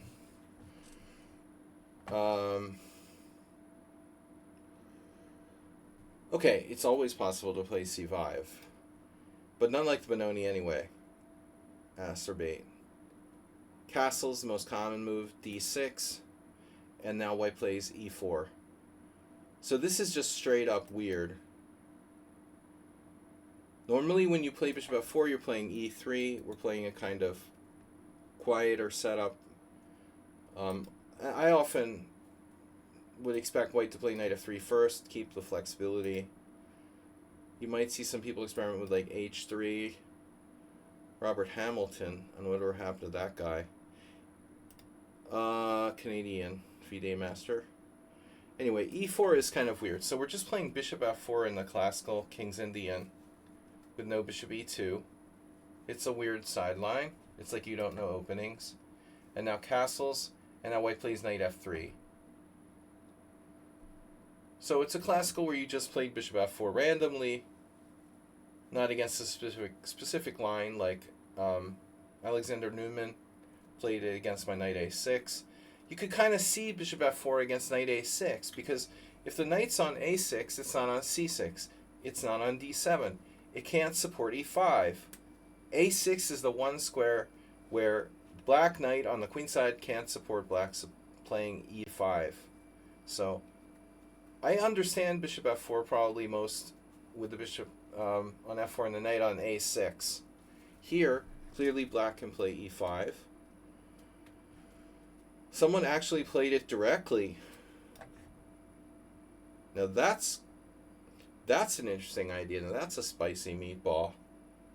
D takes e5, d takes e5, queen takes d8, rook takes d8, and now bishop takes e5.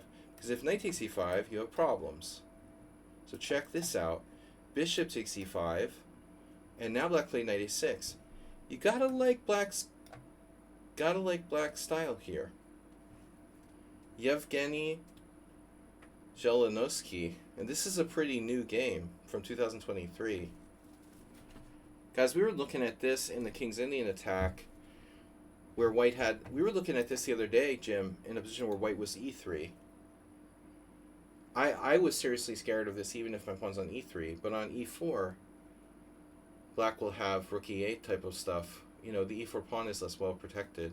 So what happens? Bishop e2, and then he just goes back to e8. Arizmendi couldn't beat it. Oh, it's Arizmendi against the 2600. Jeez. So this has happened already. Wow, that's recent too. They must have seen the other game. Damn. So, Yulin played castle queenside.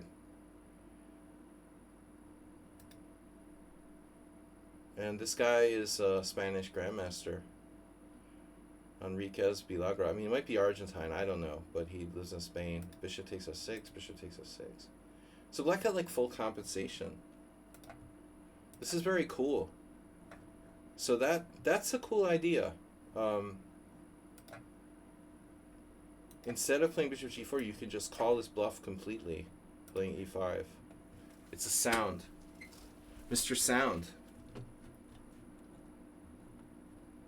No, exactly. That's what I was talking about on Sunday, but the game on Sunday we were talking about where the guy cheated against me.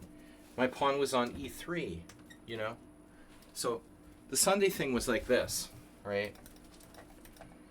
My Sunday game was the knight f3, castles, e3, d6, bishop e2, e5.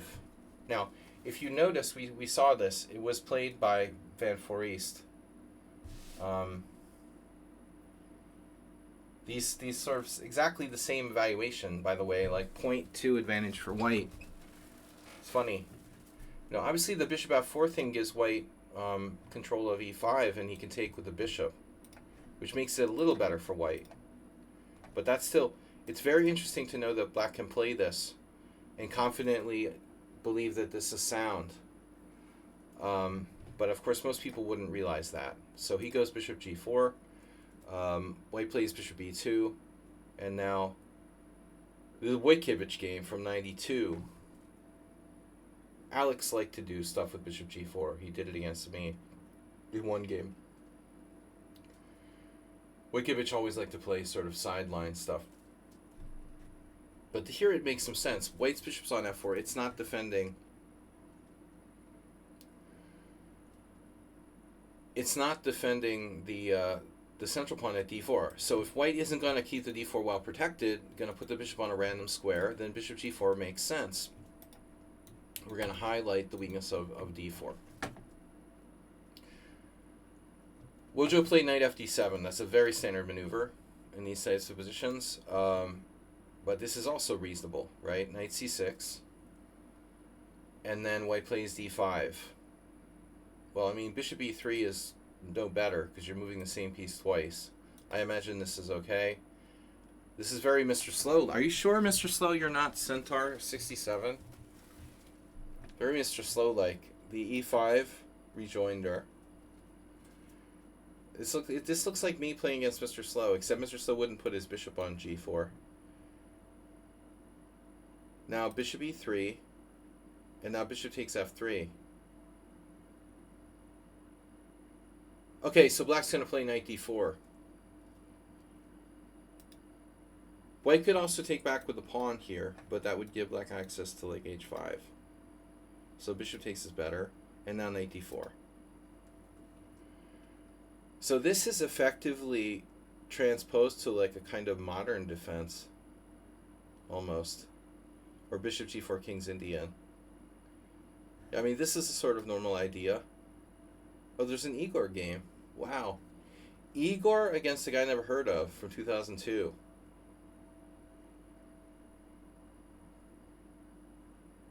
Igor was on his last legs. We played in the U.S. Championship around 2002. He was probably already sick. He stopped drinking, but it was too late.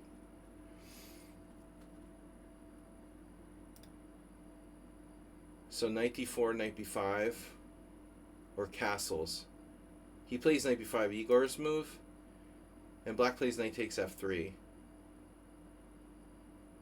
One thing I would wonder here for black would be like, could I possibly not do anything and play like rook e8, for example? We'll get back to that game where the other guy cheated against me. You know, in the position that was something like knight takes d4, takes, bishop takes. Well, this is clearly okay for black. So rook e8 would support the center. And black could then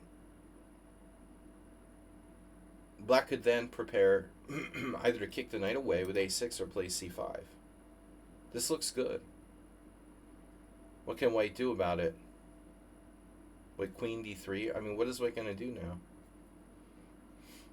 I guess you just take and get the pawn back. Like knight takes d4, pawn d4, bishop d4, knight d4, and then get the hell out of there, you know? What else are you going to do? It's basically equal. But what does black do instead? Knight takes f3. So this is a mistake, you know? I think here this is a serious mistake. Black's surrendering the fight for d4. Now, Igor lost to a 22-93, but, you know, largely because he was probably suffering the consequences of, like, some kind of serious health issues. Knight takes f3 check, or just, you know, as I said, I played him in 2002. He seemed okay, but not normally losing to 2200s. Queen takes f3. And then Frank played a6. Frank was worse here. Although maybe it's not that bad for black. It looks like Centaur's move more interesting than a6, but also not that inspiring. Okay, he's got f5. Where would you go, Mr. Slow? Do you prefer to put the knight here? He doesn't want to allow c5. So he's discouraging c5 and supporting his own advance of f5. And if I were white, I would be like, should I castle into that attack? Well, if I'm playing a random in a simul on lichess, I'm definitely not castling kingside. f5, e takes f5, the Feingold rule, which is like always take on f5. G takes f5, and then rook a b1,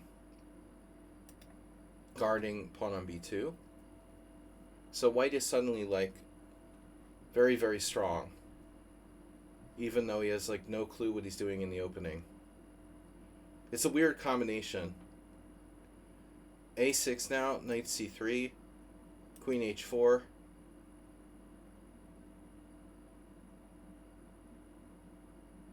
Our c-pawn is hanging.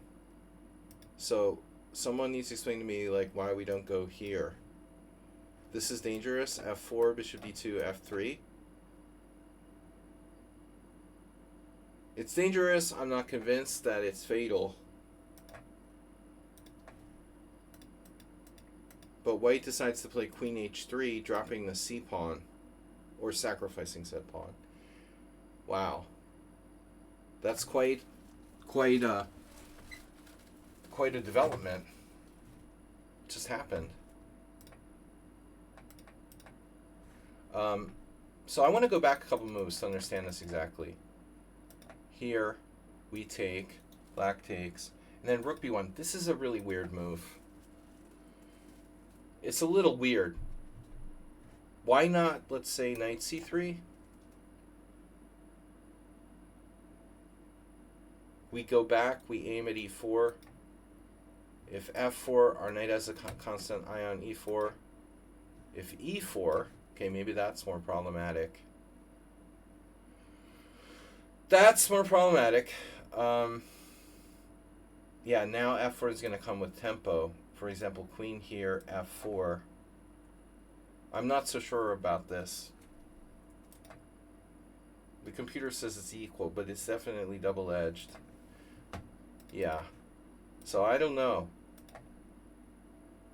Black seems to do well. Black seems to have done well, to play knight d7 versus Frank's a6. Knight c3, queen h4, queen h3, winning a pawn. f4 now. And now black plays e4. But I mean, e4 is certainly not our only move. Looks like black would have a lot of choices. Black is up a pawn. And, he could just simply choose to develop with something like rook a, e8. This closes it up, but allows the Farago Ivan type of break with g4, which is what happens in the game. That's a classic pawn break on the king side when you close the center. I don't know if it's objectively enough, but black played right into it. So takes. Now he's blockading behind this pawn here. Queen e6 check, king h8, rook d1 here. So queen h3. So black's up a pawn, but his queen can't move, and his extra pawn is blockaded. And now white has kind of a chance to maybe try to play like along the open file or possibly f5. So it's like white almost has the initiative on the king side, and black's queen is misplaced. So how does black queen get back into the game? Check this out, knight g8. Do we really have time for that? Because I'd be like kind of scared about my queen. Knight g8? That's an extreme move. King h1, a5 now. Of course, he saw this. But, white could also maybe play a4 and bring his knight back into b5 or something.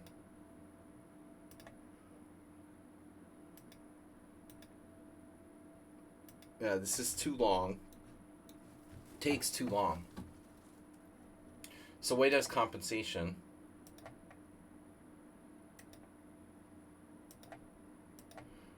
Does anyone get like a computer vibe from this game? I mean, I'm getting a little bit of a computer vibe from white's play.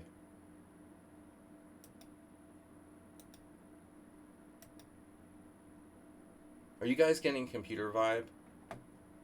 Let's just analyze here with the computer.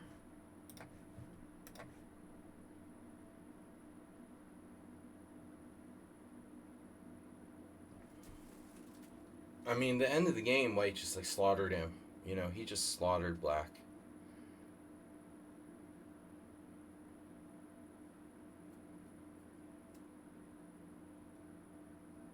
%94 accuracy.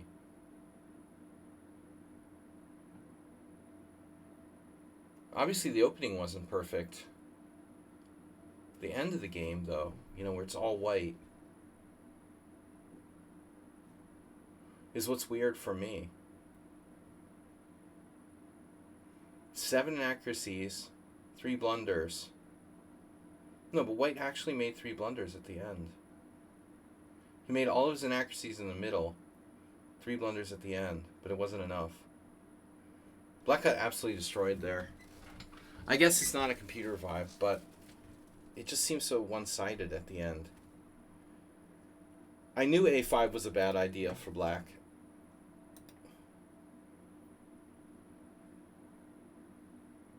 What are these 3 blunders White just missed? He missed rook takes G7. So winning shots he didn't find in time pressure. Rook G7.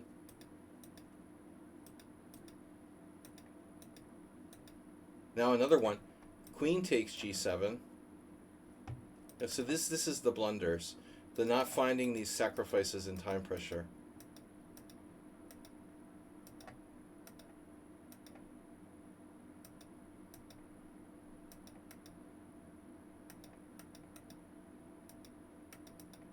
Yeah, I mean, I still wouldn't rule anything out. So you have like one part of the game where there were no inaccuracies, one part of the game where there were 7 inaccuracies, and then 3 blunders. But the blunders were always made when White already had a winning position. His first blunder, he has winning position, then has like a clear advantage. Then he has a winning position, then he has like a clear advantage. Then he has a winning position, then he has clear advantage. Yeah, I don't know. I mean, the game would feel a little weird for me if I was Black. White played far from a perfect game, but there's something a bit strange about it. Game has a weird vibe. All right, anyway, back to Elmo. Now we get to see Elmo in play. This is Uber driver. I have to be a little skeptical of people who are so anonymous, you know. Power of the New is ultra anonymous. So Elmo is rated 300. Wow, his opponent is a monstrous 1828. So this is an OTB game. Check this out. Elmo is not really 300.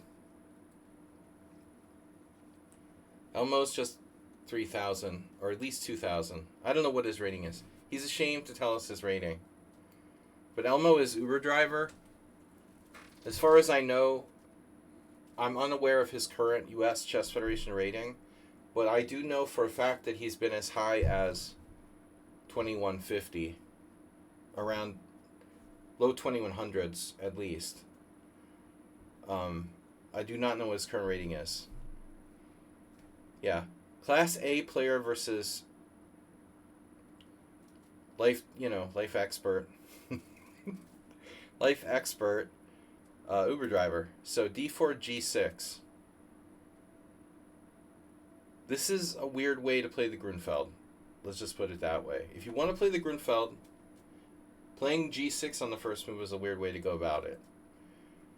Next move, C4. Now you play Knight F6. Alright. And now Knight to C3, and now you play D5. So you got Grunfeld. Alright, C takes D5, Knight takes D5, E4, Knight takes C3, B takes C, Bishop G7, and now, you know, there's also C5. I don't know if there's any advantage in playing that move order. Bishop G7, now Bishop C4. This so-called Seville variation is still considered pretty critical, although I thought Black was doing okay. C5. This is probably the only line that Uber Driver knows because it was during the, 90s, or actually late 80s when it was first popularized. The problem for a Class A player here is that he didn't know his opponent only knows theory from before 2000. If he had known that, he would have played something newer. So c5, 92, castles, and then knight c6. And then bishop e3. So main line, and now black plays bishop g4. The question here is, man, why is b6 got such a solid score for black? Another question, like, there doesn't seem like there's all that many games. I mean, look at black's score with b6. It's, like, ridiculous. The bishop d7, I know that exists. And b6 is like, wow, they're all correspondence games? I don't see any correspondence games. How could the draw percentage be that high? That's, like, ridiculous, 79% draws? What is this, like the Exchange Slav? I mean, Uber Driver, you should play this. I mean, almost every game's a draw. What's to not like? I can't believe you're playing bishop g4. This is draw city, man. If you want to draw, it looks like b6 is the way to go. Queen c7, I know from experience that's not easy. Anyway, okay. So main line, bishop g4, f3, knight a5, and now white has a choice.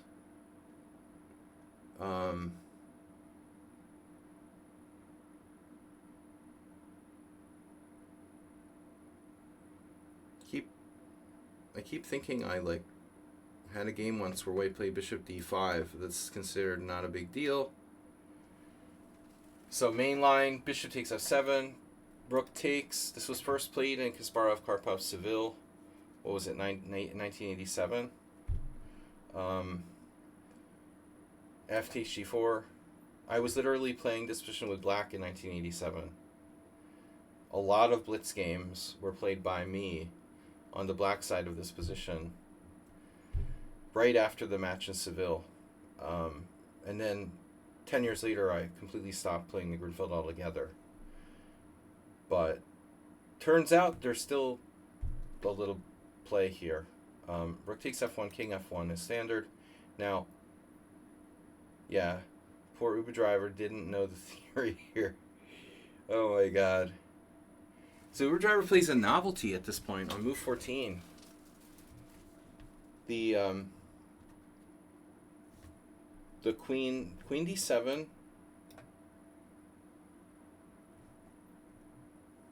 Queen d7 goes back to, you can see, 1988. The oldest example is 1988.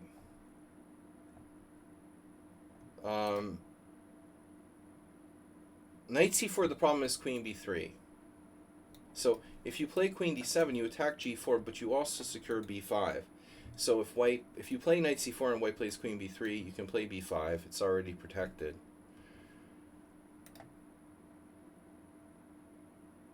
But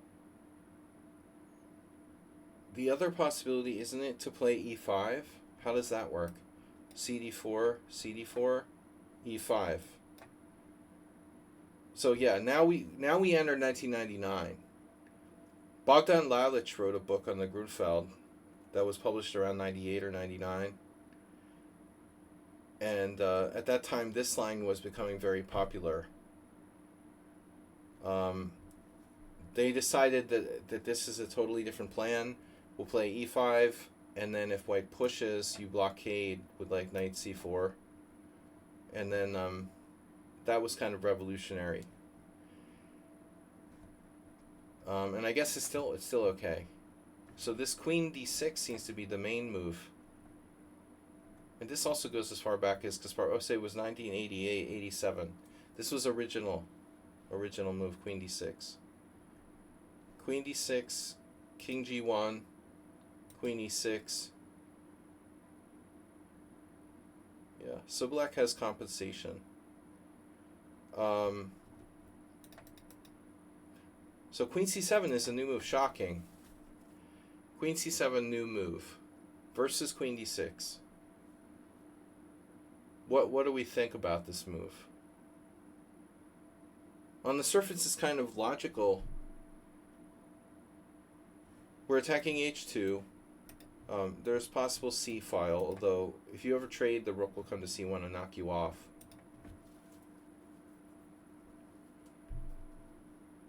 It's hard to believe this move is that bad.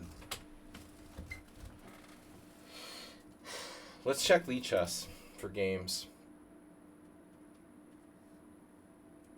Mr. Daddy Crab is top game with white.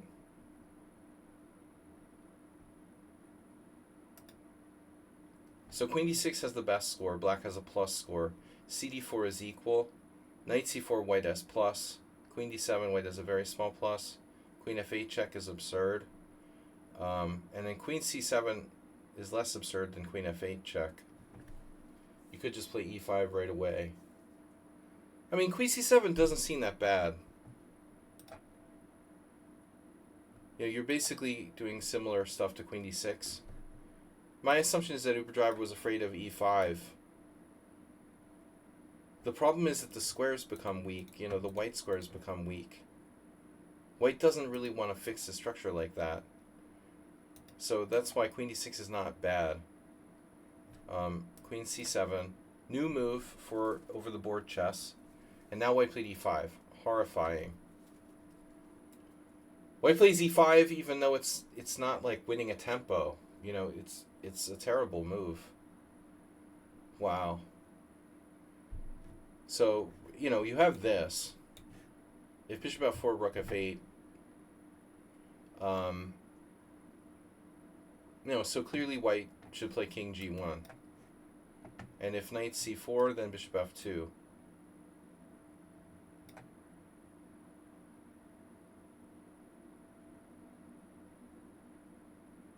It seems to be okay. White is a little bit better. Queen c7 isn't that bad. So this move is a catastrophe for white, though. You know, he thinks like, okay, I'm killing the bishop. It's true. It's true. Like, you're killing the bishop, okay. But you're also losing a lot of things. You know, you're losing control of these squares, the light squares. And ultimately, the bishop can come back out through f8.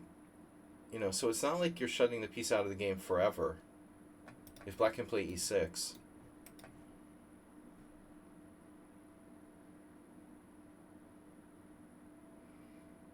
But I think here you see, you know, maybe I shouldn't be so harsh on e5. You know, the thing is, like, if you go queen d6 and white plays e5, not only do white's pawns become static, but you also have this wonderful blockading square. Or blockading squares. You know, pick a square. Queen d5, queen e6, queen c6. There's a lot of... Okay, maybe this isn't so good. Queen e6. Even this is a move. The problem with queen on c7 is that it doesn't have e6, it doesn't have d5. It doesn't have a good place to go from c7 now. So actually, you know, in retrospect, given that the queen is awkwardly placed on c7, maybe e5 is not so stupid, you know. Maybe we should be not so harsh with that move, necessarily. Now black plays rook d8 with a kind of one-move threat. And now white plays queen a4. And we're actually following the one game that was played online. I mean, I hate this move. I have to say, I hate queen a4. It's, you know, you're putting your queen out of play on the side of the board with queen a4. He's in 1800.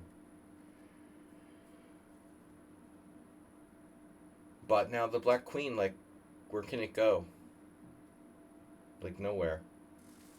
So black played a6, and Uberdriver did the exact same thing. I mean, you don't want to do this. Like, d takes c5. So a6, and black is hoping to play b5, obviously. So, funny, white played rook d1, and that makes some sense. You're threatening to support the central pawn. But what other options does white have here? Like c4? That doesn't seem possible. I mean, black's threatening b5. What do we have to show for it? Rook d1, b5. I don't like white's position at all. So, stupid question. Pawn takes c5. The queen has some lateral mobility here. We cut out knight c4. We lose the e5 pawn, but, you know, maybe that's not the only thing in life. I know this seems insane, but maybe white really should do this to take on c5. Computer doesn't agree, though. It plays bishop f4. Regardless of what happened here, queen a4 is not a good move for white. You know, and okay, Uber Driver played fine. Rook c1 was played. That's the stupid move. Black's not exchanging here unless he, you know, really wants to. b5. So forcing white to go back. Do we have anything better? No, we need our knight on c4. White goes back, and now knight c4, and now bishop f2, and now bishop h6. Whoops. So now we have a serious problem. White played bishop f2, allowing bishop h6. And the computer wanted to play this in the earlier position.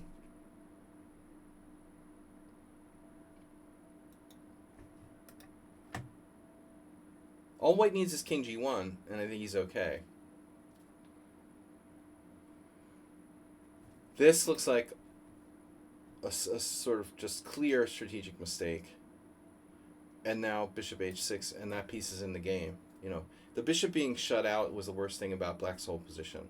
So once he gets this in, that bishop's never going to be shut out. Rook d1, and now black trades on d4. I don't think he has to trade on d4, but he has a tactic, and so white can't take back with the pawn. Ugh. This is probably a good move.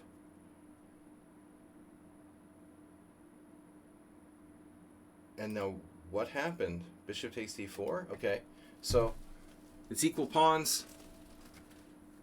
White has no, white is still up a pawn. White is still up a pawn. Yeah. The bishop on d4 is pretty good. So I wonder if black didn't make a mistake here, you know, objectively. You got to ask yourself, do ancient aliens really exist? Why not like rook f8 or something? I mean, obviously white would just play king g1. Okay. Now we need a plan. Damn, dude, you have bishop e3 there. Oh. And then white has what? We're so close to winning here.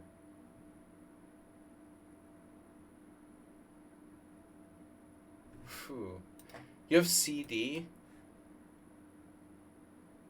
For example, what do we do? cd? Then cd, cd. The cdc. I don't know, man. It feels like black should keep the tension a little bit. Because after this, it almost looks like white is okay. You have b4.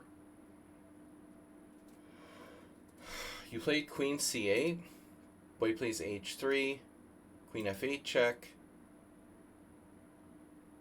King could go to e1. That doesn't look very good. So he goes to g1. And then bishop e3 check. Okay. And I guess there's queen f2. Wow. So is black winning here? Bishop e3 first. Dragonfly Hunter, what's up? So king g1. Oh, you mean like preventing him? Yeah, preventing him from moving. Well, that makes sense. Wow. That may be a situation where white now literally... Okay, he has queen e4, no. He might have to play king e1. I don't really see another option. Oof. Yeah, this looks very strong, actually. It looks like this is even stronger. You know, queen f8 is threatened now. You take away the option of king g1. What is white going to do? Like g3? g3, queen f8 check, knight f4 loses a piece to g5. I don't really see a defense. Can I play queen d3? Queen f8 check, king e1? No. Oof, I fork with knight b2. Damn. There is a defense, though. Okay, so my original suggestion of king e1. This is the only defense. So the original move. Yeah, only move. So bishop e3 is interesting. Wow. Stockfish comes up with another plan altogether. It's not a puzzle, this is just a game position. But black doesn't seem to have a forced win. There's also this check. Black's better, but he doesn't have a forced win. There's this check, and then queen in here, apparently. But it's still not 100% clear. Yeah, because you have like king g1, queen c4, and I guess here, defending the knight. I mean, then we're dropping this pawn, though, and I think that white is probably losing because of the outside pawn. But that's hard to find, you know? I mean, there's so many possibilities. So black plays queen c8, h3, king g1, bishop e3 check. Now he takes.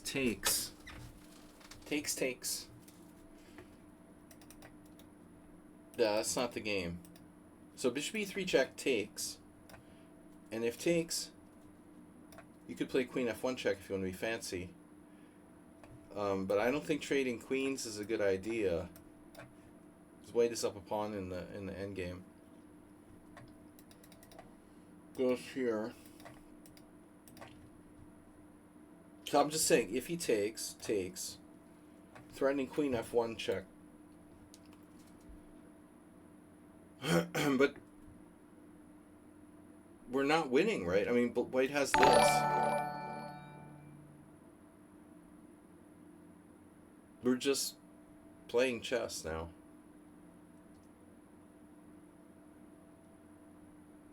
Astrobate, nice. Death, Soul Panther.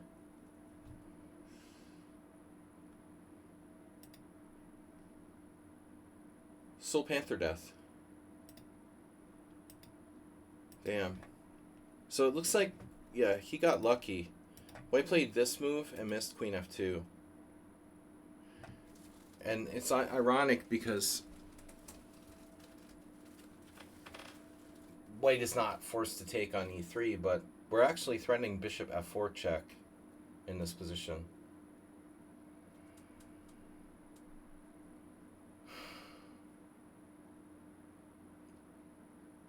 Too many pieces around the white king. He played this.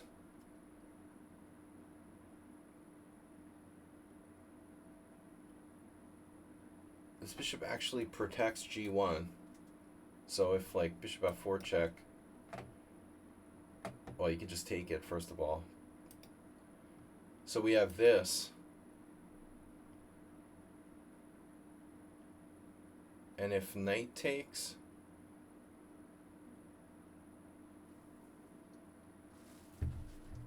black has knight d2. Is that winning? I mean, are we necessarily winning after knight takes?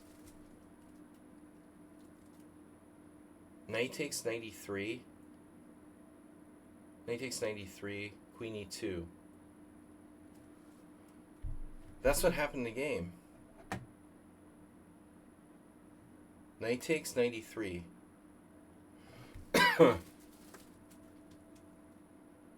He didn't have to take with the knight, right? Well, if he takes with the queen, he loses a knight. Let's just check that to make sure. Queen takes, check. And then unfortunately after king f7, e6 doesn't work because we have this. Well, we just take whatever with the king even. So that doesn't work. If pawn takes, we block our own queen. And now we just have this, which is crushing. Because of queen, there's no defense. Simply no defense to mate, except for knight f4, which drops. So he has to take with the queen, with the knight rather. And then knight e3. Now there's mate on g2, but it has queen e2. And that loses a queen. Queen e2, knight f1 check, king here, and knight check. So is there any defense for white? He tried to defend this way. And that loses a queen a different way. It's knight f1 check. So it's like he's lost after this. He's lost after bishop takes d4. Alright. Uber driver first Grunfeld. Nice. We got Chesstosterone. Way to dispose of that class A. Chesstosterone against Jacob Edwards. Very few people use their real names. Let me see this game from Chesstosterone. Hey, Will. Interesting game I played today. If you have time to analyze it. I'm assuming this is an online game, right? It's funny, not that many people make their account name their actual name. So when I see a name like Jacob Edwards, I'm like, okay, this is somebody sent me some over the board game, and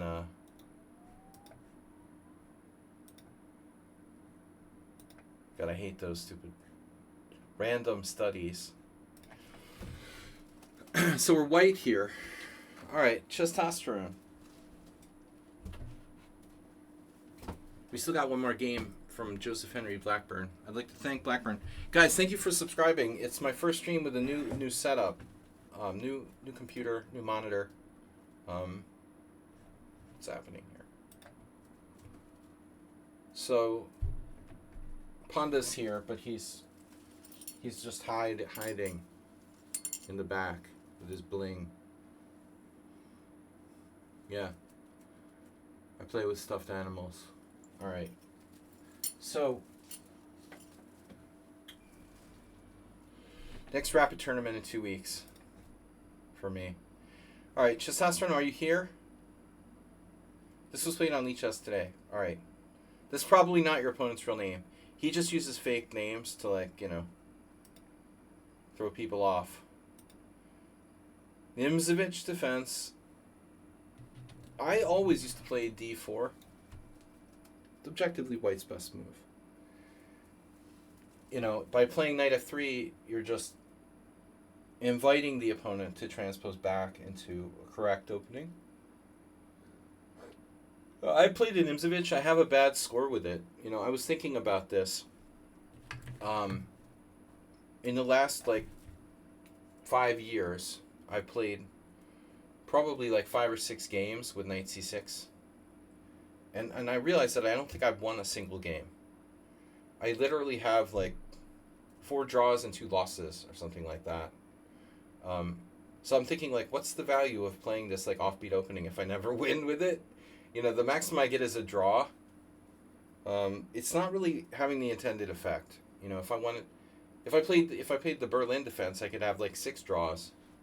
But by playing the Nimzovich game, Nimzovich defense, I have 4 draws and 2 losses. So I don't know. My whole argument that playing offbeat openings, to take people out of book is a good idea. Maybe in some circumstances, but not always. In my case, it causes me to end up using too much time. If the offbeat opening, it was funny. Like I played a Nizovic 2 months ago. Um, we missed Nefedov's game. Where's Nefedov's game? There it is. Oh, we did that already. Yeah, we already did Nefedov's game. That was very interesting. Okay, so sac draw.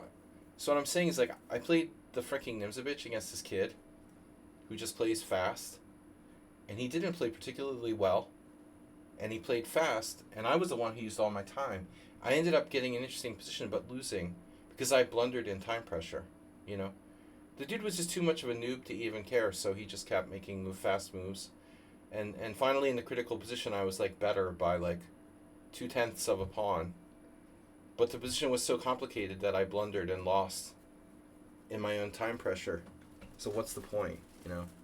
So anyway, kind of my argument here. Like, yeah, objectively d4 is the best move, but we could just play knight f3. I do it a lot, too. Now your opponent play d6, which I play a lot. And I don't particularly like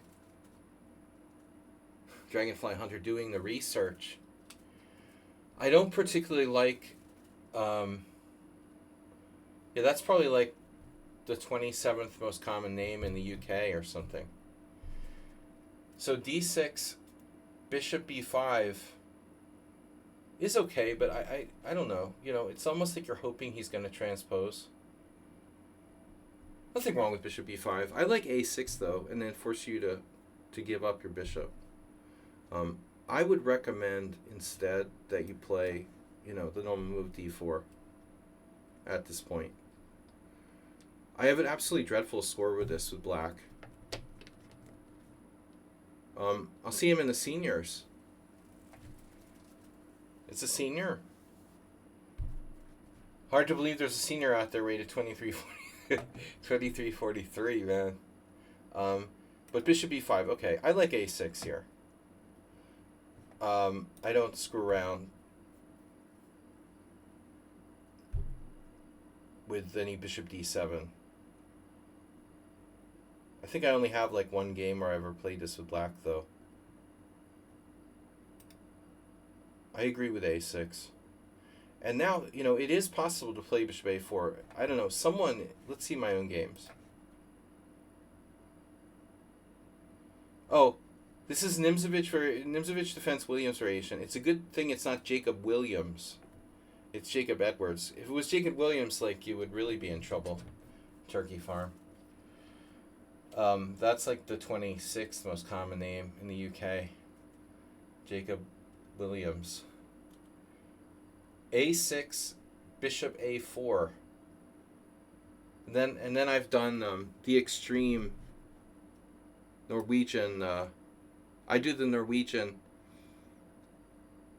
Nimzovic with b5, bishop e3, and knight a5, of course. Because, like, what else would you do, you know, after that? I grab the bishop. I'm not afraid. I'm not afraid of bishop takes f7. You go ahead and do that. I've had some funny games where I've done this. Obviously, they were not on my Sparkle Horse account. Probably just anonymous games with people. But most people take on c6. Wow, this guy actually did that. You actually did bishop a4. I would expect you to take. I mean, honestly, it seems a little weird to not take at this point. I mean, black's playing a6. If you're not willing to take on c6 after a6, then I don't see why you play bishop b5. You know, it seems kind of weird to me. I think that you should take on c6. That this a6 justifies the capture on c6. It's not an exchange for the Pez or something. This is different.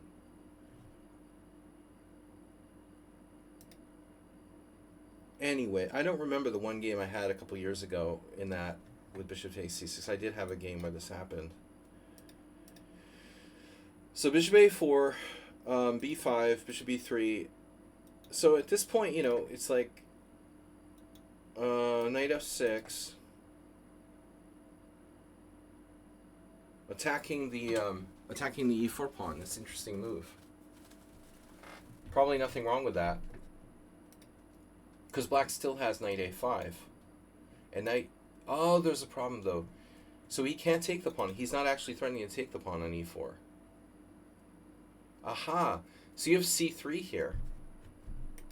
Ta-da! You've got knight takes e4, bishop d5. That's why black needs to play knight a5 right away. You can avoid all this crap, you know.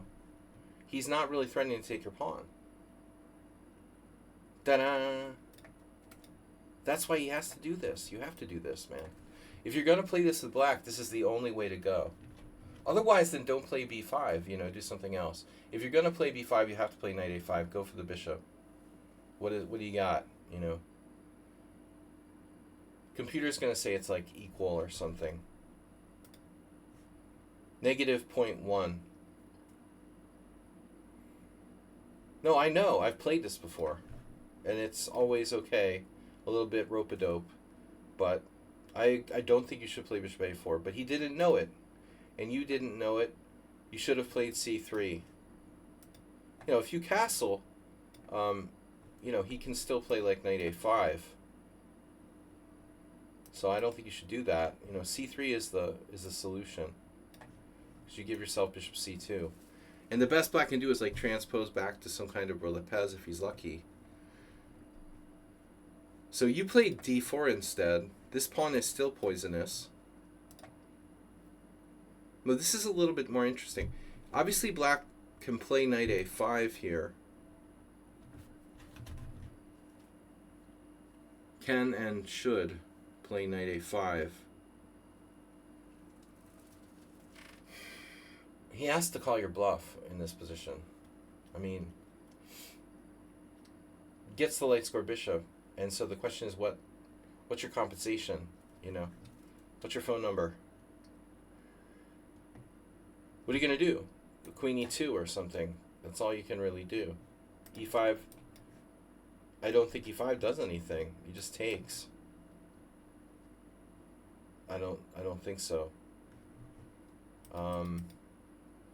Yeah, so this is instructive. Black plays bishop g4. This is a stupid move. Now you have c3 again, and you saw it this time. And I know that you're a decent player when you get into these classical sort of Spanishes, or Steinitz Spanish. We've had some games like that. This bishop g4. The problem is, okay, dude's weakened his queen side. There are a few situations where bishop g4 doesn't make sense. One of them is like when your pawns are on dark squares, like e5. You know, if you have your pawn structure on dark squares, you don't want to go bishop g4 and like give up your light square bishop. The other one is when you've like weakened yourself on the light squares on the queen side. He's literally like got, you know, advanced his pawns, so his queen side pawns are weak. So in this type of situation, his bishop needs to go here, or like at least like here, you know, but not to g4. Now after c3, you're better. You're a lot better. And then like this never makes sense with bishop g4. So you're just better.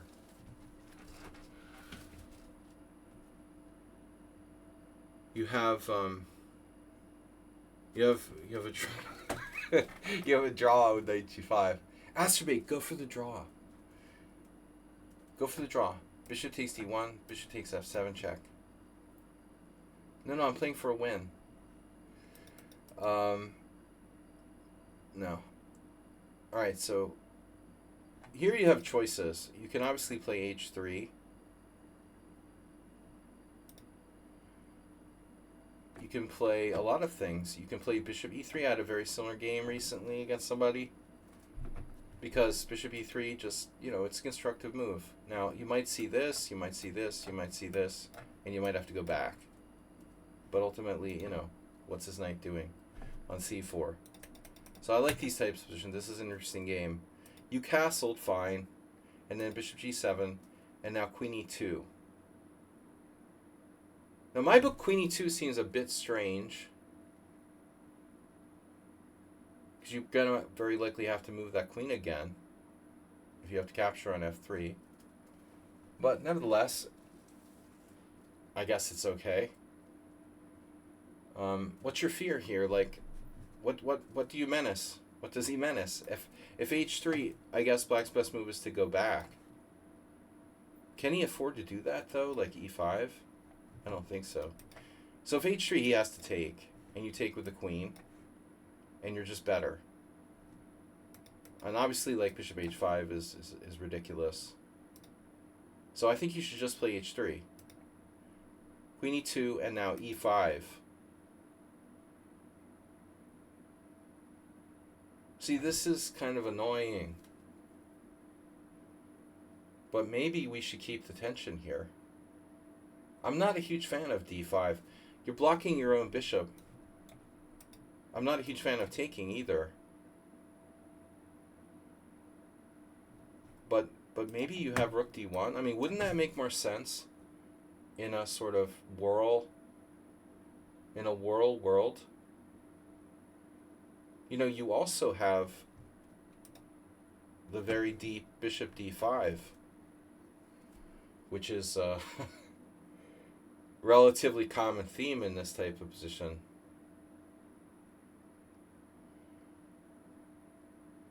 That may not be 100% clear. He can actually take it and like retreat his knight to e7. Maybe that's not so great. All right. But it looks like you have a lot of options. You know, you could also sack a pawn. So let's say bishop g5. Oh, no, I lost a pawn. And then you go there. Does that work?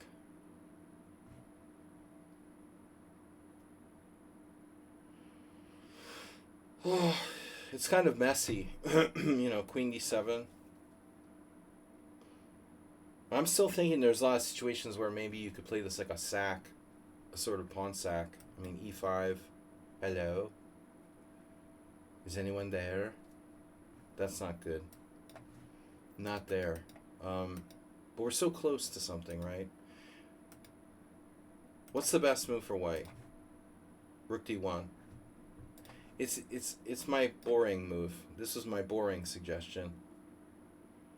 That's the whirl. If you played queen e2 and then you don't play rook d1, that seems kind of weird. I mean, that's the normal setup in the whirl type structures, or piece configuration. Anyway, this changes the whole game to something else. You know, now, first of all, this is almost like a bishop g4 kind of normal rule. He should likely, in many cases, go back with that bishop if you attack it with h3 or something. I thought he would play knight a5. And on bishop c2, the normal like motif is to do that, you know, to attack your queen side. What do you guys think? I mean, this is kind of similar to a mainline Roy Lopez with d5, but it's different because black's bishop's on g7, not on e7. You know, if we had this bishop here and no g6, it'd be something like this exact position. So I think this is different. He still has c6, but knight e7 is probably fine, you know. And now you played a4, which is my favorite move you've played in this game so far. See, that's where he's hurting without that. You're taking advantage of his bishop being absent from the queen side now. So if I were black here, you know, he should seriously consider like bishop d7, I don't know. Well, anything, man. I mean, rook b8.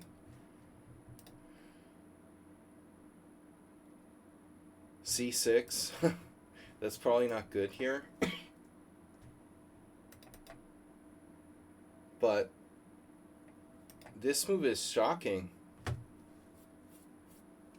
So now you have to decide, do you want to take the pawn or do you want to go for, like, you know, Fischer versus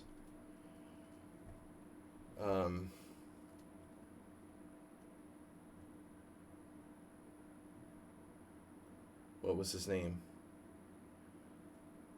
H.G. Wells, yeah. Oh my god, I'm losing my mind. So B4, Fisher versus H.G. Wells. R.G. Wade. That was close. My brain is still functioning. The synapses are still working. Okay. C4 is C5. Bobby Fischer. Theme. Turning into a King's Indian. Or just take. So you decided to take. The downside is that you can no longer undermine his center. I just want to say that Black's sacrifice of that pawn is very, crazy and kind of creative. But I think he's getting out of line now. I mean, Queen B8, what is this guy's deal? He just keeps playing like weirder and weirder. Bishop D2, and now the ultimately... I mean, I don't know about Bishop D2, but you don't have a lot of options. It's kind of forced. And then here, yeah, I mean, that's a really bizarre move by Black. I would consider giving him the pawn back with knight A3 and then getting a happy knight on C4. So, for example, knight A3, D takes C4, knight C4. Okay, it's a game. Maybe he can play A5 and hold it. You're not obligated. You're not obligated to take en passant. This pawn on D5 is really fucking strong. And so I would seriously consider options where we let him have the pawn back. And if you don't play knight A3 now, there may not be another way to do it. So this may be the only way to do it. Another interesting option is here. But after this, you've got to be careful because of knight takes E4. Maybe you have this, though. Your bishop's really blocked in. I'd rather go knight A3 and knight C4. But I kind of like your position here. You're very solid in the center. You keep those two pawns in the center. So the way you took there on C6, your center is evaporating. I see. But you add a neat little tactic here. Wow. So you also can try bishop takes f7 check. If bishop f7 check, king f7, queen c4 check like a Mora. Obviously this is no good because of knight g5. So he has to move his king or play d5. I don't know, maybe d5. Although I don't know if that necessarily helps his game. This is really wild. So you have a choice. You went here. And now Black has knight d8. I mean, this should be fairly obvious.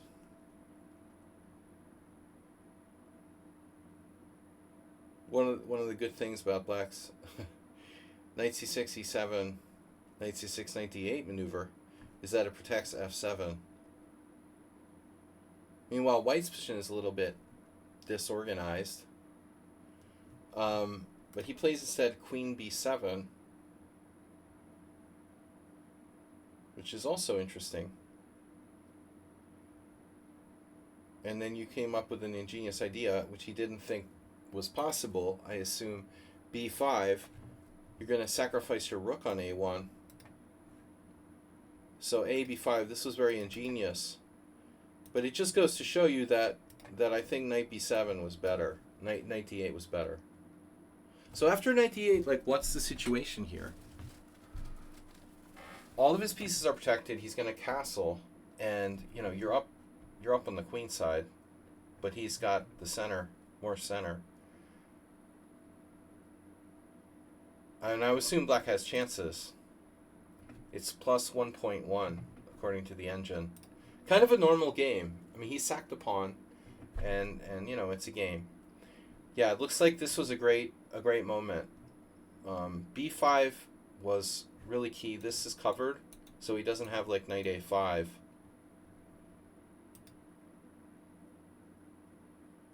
I mean, allowing you to have the pawn on C6 may be just overwhelming.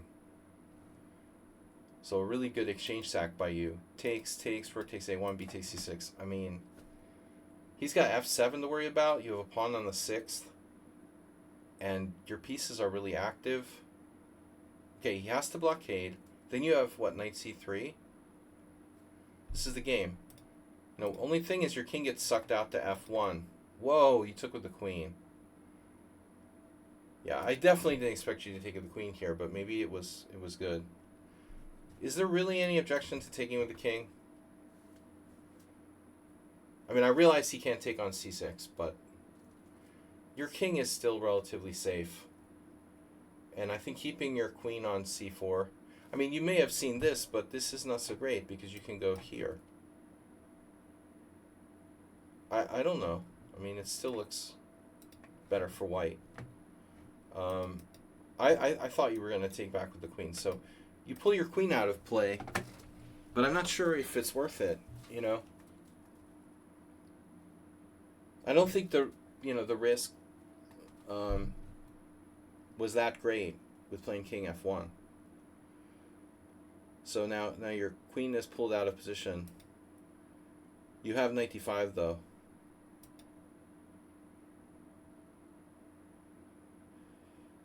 He can't take, so he's almost obligated to take. Now here you have a legitimate choice. Maybe you should seriously consider taking with the bishop, because it unleashes your bishop. It also protects e4 and protects c6, and you're threatening b4, b5, b6. But this isn't really a big deal. I think that you're clearly better here. I mean, your pawns just advance themselves over on the queen side. And black can't activate his dark square bishop. So I gotta say, dude, this is probably a massive mistake by you. Maybe he has bishop e6. I guess he could go here. But I still like white. Seems like you're clearly better here. Queen c4. And I guess the question would arise, eventually you may have to take with the pawn. So anyway, I don't think this is an easy decision. Also, your bishop is kind of misplaced at this point on the b file because it's in the way of the b pawn. Yeah, computer prefers bishop takes. The other downside is going to be the obvious, the fact that he can push his pawn, and he does. But I'm not sure he should push it right away. He pushed it right away. You obviously can play knight g5, attacking said pawn. And anyway, you've got this queen c4 type stuff. I mean, he has this good pawn majority on the king side, but I think he has to be careful how he handles it. Maybe he needs to make a prophylactic move first, like h6 or something. Let's say preventing knight g5 could make a big difference in his chances here. So this may be too early. Now knight g5. Now, I mean, he doesn't really want to lose that pawn. But f5 is out of the question. I mean, he could lose the pawn. That's not the end of the world. He's up the exchange, but you have a crushing pass pawn on c6. So he needs play. So he plays bishop f5, temporarily defending pawn, threatening h6, and you ignored it. The obvious suggestion here would be, I guess, bishop c2, attacking pawn again. If he goes there, you can take on f5. This is going to get kind of complex, at least. Yeah, bishop c2 isn't ideal. Maybe there's a better way to attack the pawn. Like I said, queen c4. Queen c4. This exchange is fine, whatever. I mean, the important thing is that you eliminate the e4 pawn. And I don't think that you could be worse. It may be equal or white is slightly better, but this is big money on c6. I think that the protected pass pawn on c6 is worth an exchange in most cases. But I don't know that you're winning necessarily. You probably have compensation. So anyway, time pressure, okay. But I mean, you need let's say queen c4, rook e8, bishop c2 now. And now how does he protect e4? He's going to have to give it up. I mean, so he's going to have to take on b2, trade, you know, one pawn for the other. And we're going to end up in some situation like this, where you have 5 pawns and a protected, one of them is protected, passed around c6 against whatever he has. And 2 bishops, and you're better. But winning, I don't know, you know. Computer's going to say white's a little better. I'm wrong. I'm wrong. It thinks that black is a little better. Okay, it depends on the exact position. I thought you would be a little better. In fact, the engine prefers black. Wow, you had queen c4 right away, pinning him laterally to the bishop there. So I was over optimistic. Stockfish thinks that black is slightly better. Still, it's close enough. Bishop f5. And then this move I did not expect. But you have bishop a5 out of nowhere. Whew, bro. I mean, you should have taken with the bishop on d5. That was your probably biggest mistake. I don't think there you have any issues. There's a real serious chance that this bishop on b3 is just bad. You know, it ends up like getting attacked and it's blocked by its own pawn on d5. It's not great. So queen a6 is cool. He ignores it. And now he's expecting you to play bishop a5. But maybe it's all too slow. I mean, he has this. And he's supporting e4. You could get mated now. It looks like you're too slow. Yeah, bishop a5 doesn't work. So you had to go here. This isn't ideal. But, I mean, honestly, like, bishop takes h3, I don't know.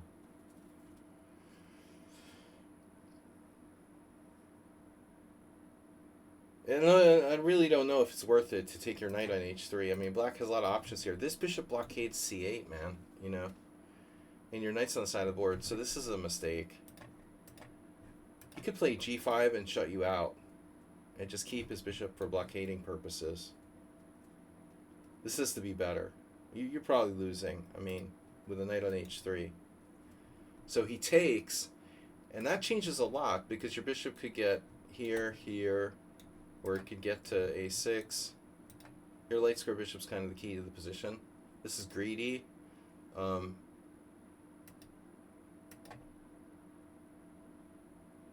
Right. This isn't ideal because of f5. So you're just going to have to creep your bishop over. No, actually, like, why not here? I figure he would play f5 anyway. But at least it would buy you a tempo. You're probably losing here down the exchange. I don't know.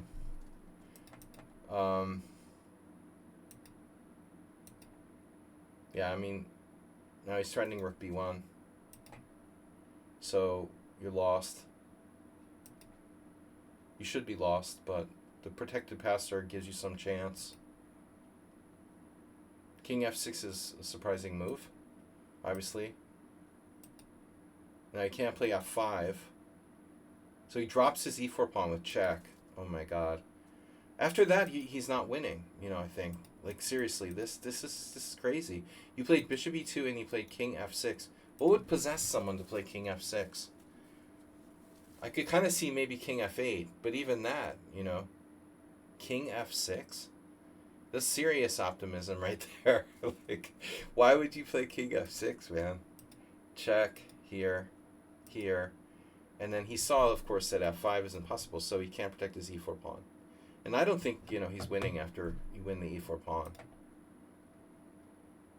He should put his king back where it came from. He actually doubles down with king d8. Is this a good idea? Would it be better to play king f8, maybe, at this point? And just admit, like, he was an idiot? I don't know. I mean, it's something that we should seriously consider.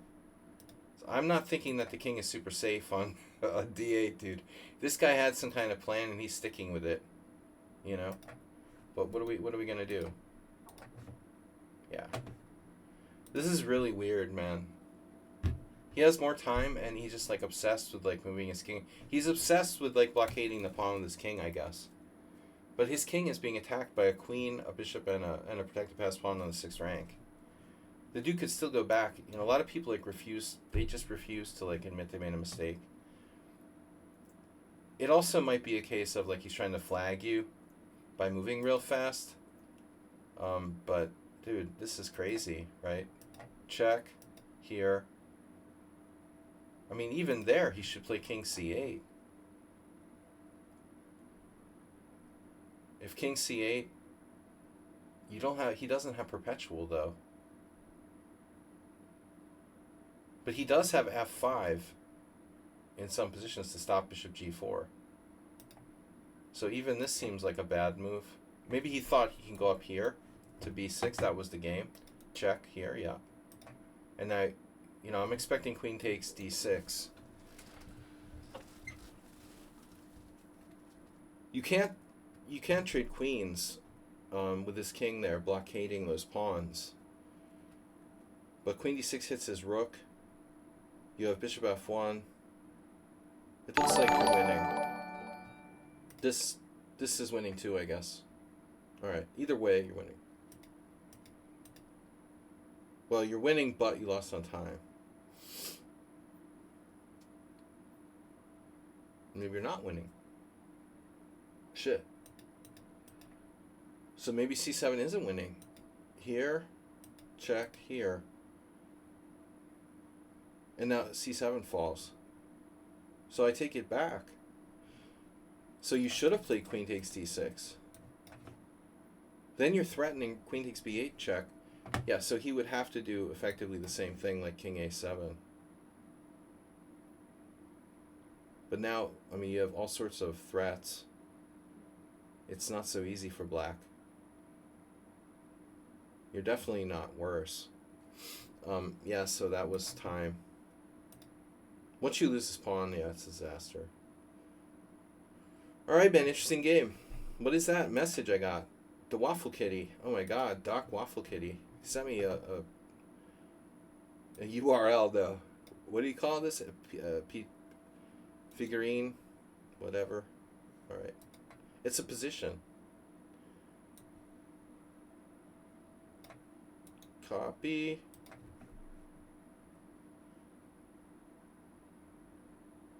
Learn. Study. Well, I'm assuming Doc Waffle is our new subscriber that we last got. Oh no. No, I want FEN. An FEN, that's what I was... Dude, did that go in there automatically? What is this?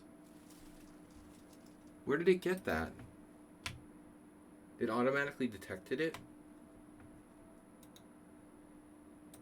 That was weird. That's the starting position. What is that? Dude, come on now. Are you trolling me? Alright, that's the starting position. Yeah. Good one. Alright, anyway. Joseph Henry Blackburn is next up. This is Blackburn versus Mason. Mason was an author. And an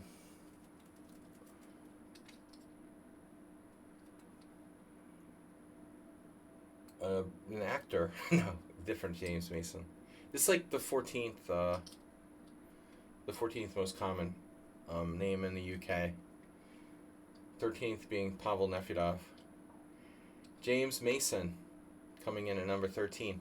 Joseph Henry Blackburn, the Black Death, playing white. This is a game submitted by Move 11. E4, E5, F4, King's Gambit, Pawn takes F4, and now Knight F3, the best move. And now Black plays G5.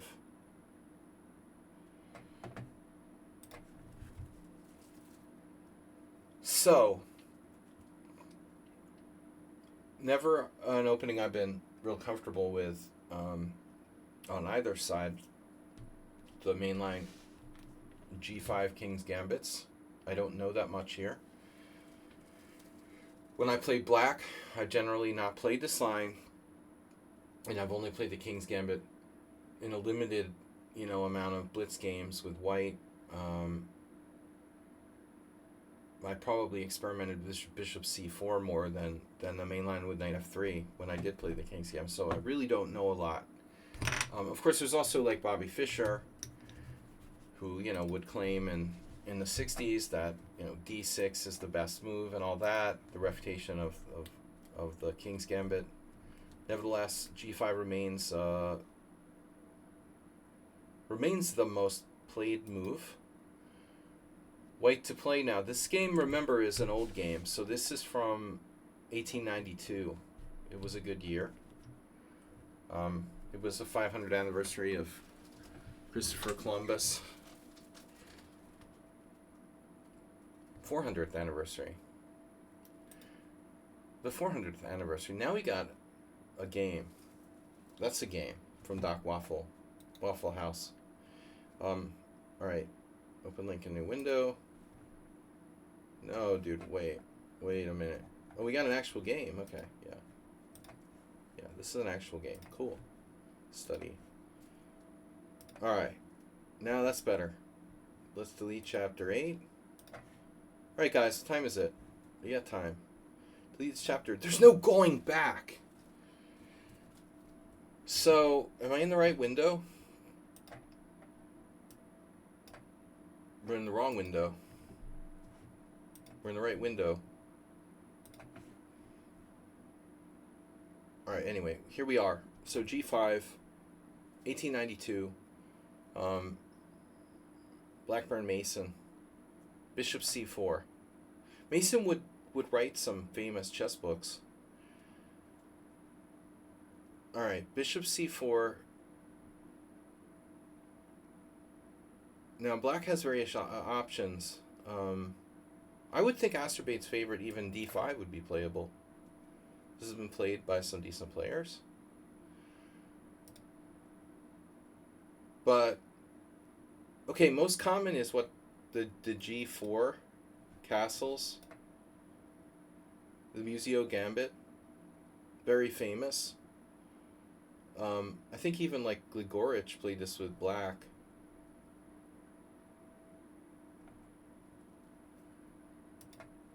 That's a wild way to play. By the way, like Blackburn had a reputation kind of as a attacking player, but actually he's very good technique for his era, fairly hyper modern. I wouldn't say he was like a crazy romantic attacker. But anyway, Mason I don't know that much about. I know he was a strong master. Bishop g7, very logical move. Developing, controlling the center. What about h4? I mean, bishop protects rook, but I don't think we're going to see any h4, h6. If you play h4, black has to play something else, like g4. We could see knight g5 now, right? Like h4, g4, knight g5. I don't know what all these gambits are called and stuff, but there's a possibility of something like h4, g4, knight g5, knight h6. In Astrobate, you remember you had some games that were kind of similar in, not that different from the Vienna, although we haven't played knight c3. You could plonk the knights out to knight c3 and knight c6 and have something that was transposing to a Vienna. So I'm thinking h4. Wow, people actually play h6 here. Holy shit. Here I was thinking that this was bad for black, but it may not be so clear. Nakamura Ivanchuk. Wow. And so hg5 doesn't necessarily get white anywhere. Because, like, how do we get access? If we could only magically play queen h5, there's no magical way to play queen h5 and teleport our queen to h5. King f2 with the idea of queen h1. Castle. How do we do that? Can I teleport? Um, so this is not so clear. You're better off playing like d4 there. But look at the statistics. Black has a great score, except for against h4. And then there's also g3. White is 1-0. Some crazy Lithuanian played this. Watch out for the crazy Lithuanians. Yeah, I mean, g3 occasionally is seen, but that looks a little funky. So it seems to be like castles or d4 are the main moves. What does the engine think? h4. Yeah, it is h4, but after h6, here it is, Nakamura Ivanchuk 2010. White has nothing better than knight c3. Actually, Astrobate, if knight c3, knight c6, we're going to literally transpose to your old favorite opening, like knight c3, knight c6. I was very surprised there's no games here. This is a Vienna gambit of sorts. So Mason was ranked. Slagi was ranked. Good old chess metrics. All right. So instead of h4, we have d4. d4, g4, we're going to sacrifice a piece or possibly play knight e5. Knight e5 is okay. If queen h4 check, well, there's all sorts of problems here. King f1. Queen h4 check isn't a good move. I wouldn't think. Black needs to be careful. It is a good move. Wow. Surprising. Queen h4 check. King f1. Look at all the master database games. There's a lot. There's all 0. Lichess will come up with games. Lots of games. Yeah. Black most commonly plays bishop takes e5, which is a huge concession. See, nobody finds this move, sacrificing f7. Not clear at all. Yeah, I don't think that Blackburn would have played knight e5. He can transpose to a kind of museo with castles. But the computer's favorite version is bishop takes f4. And if pawn takes f3, we're going to have to sacrifice d4. Yeah, we're threatening bishop takes f7. It's like one of those old Gligorich games. Still no games, but I mean d5, bishop takes d5. It's not clear what's going on here. White's down a piece. Very crazy stuff. And shocking that there's no over-the-board games. I bet there are if you had Chess Base fired up. I hate Chess Base, but the lichess Opening Explorer doesn't have any of these old games. And there are a ton of old games and openings like the King's Gambit. And I'm kind of sorry for that, because it's sort of stupid. It's like the lichess people don't understand that chess existed before the internet. And there were actually really high quality games played by people like these guys back in 1892. But they just arbitrarily decided to only include games after like 1960 or something. It's pretty dumb, actually. It's like erasing history or something. Also disrespect for the older generation.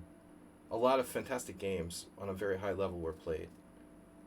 There are bad games too, like every generation. My screen is not updating. Oh, why is it doing that?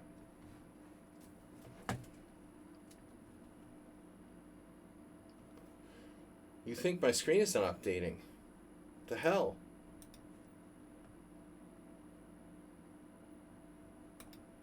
That's really weird. Can you hear me?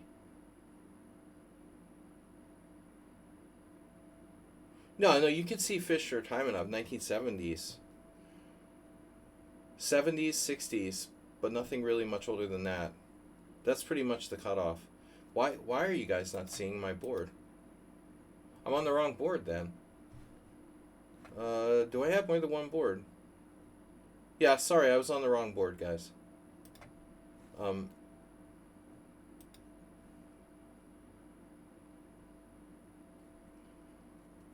I am on the wrong board.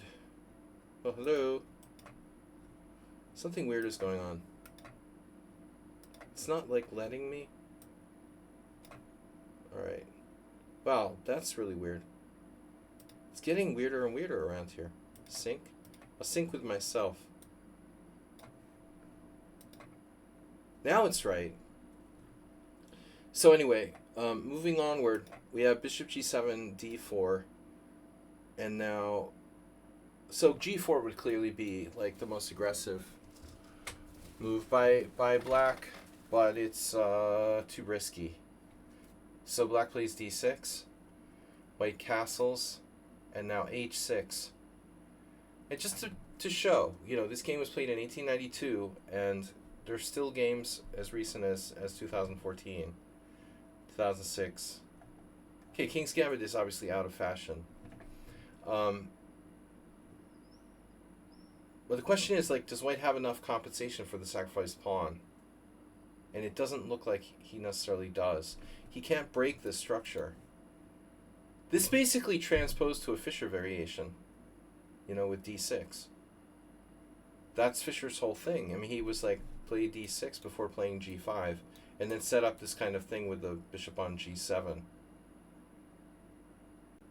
Well, it's not a Vienna Gambit because our knight would be on c3, and then the next move is c3. That makes it a little different, because this pawn is now very solidly protected. So the question is, like, how can white, you know, what is white going to do? And break f4 with g3?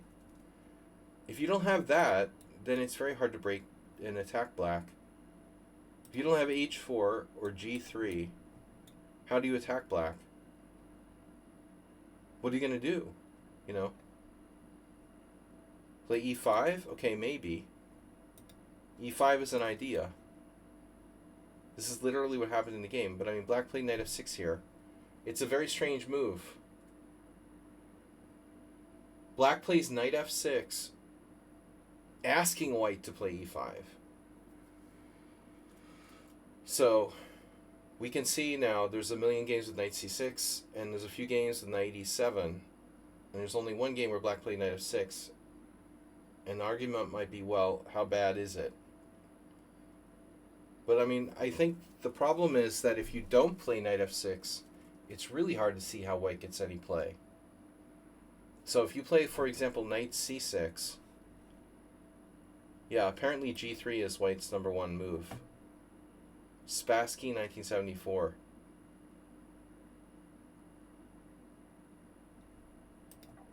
It's hard to imagine white attacking without g3. Obviously, like b4, okay, you can play on the queen side. Harderson has a game for 2020. I wish he played like that against me. Queen a4, that looks very artificial. So knight f6 walks right into e5. Oh my god, it's Frank Ferencz. That's so strange. Yesterday, like last night, I was remembering this game I played with Ferencz, and I couldn't remember his last name. And now I see it. Thank God. My neurons, my synapses can connect now. I couldn't remember Frank's family name, Frank. He was this old guy who used to play like really offbeat openings.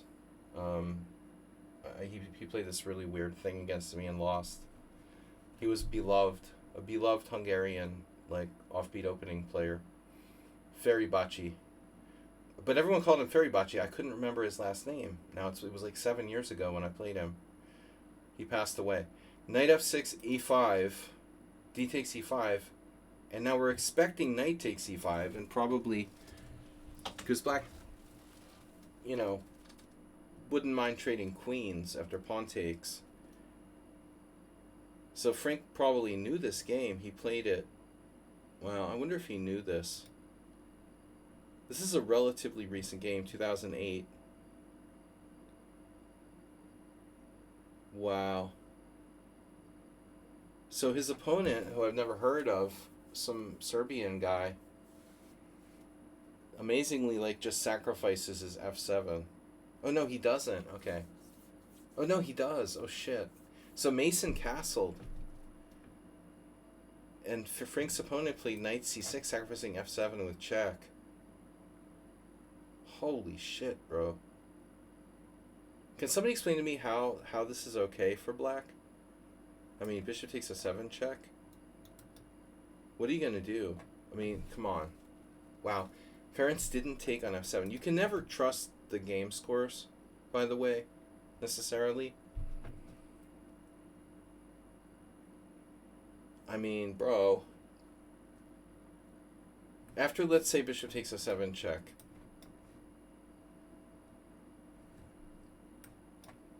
King f8.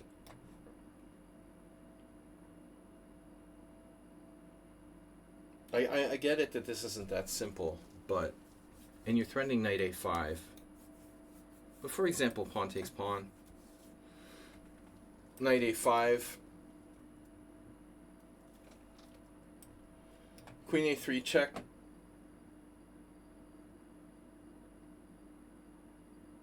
I guess c5.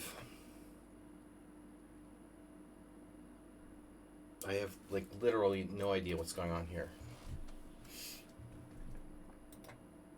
No, it's winning there.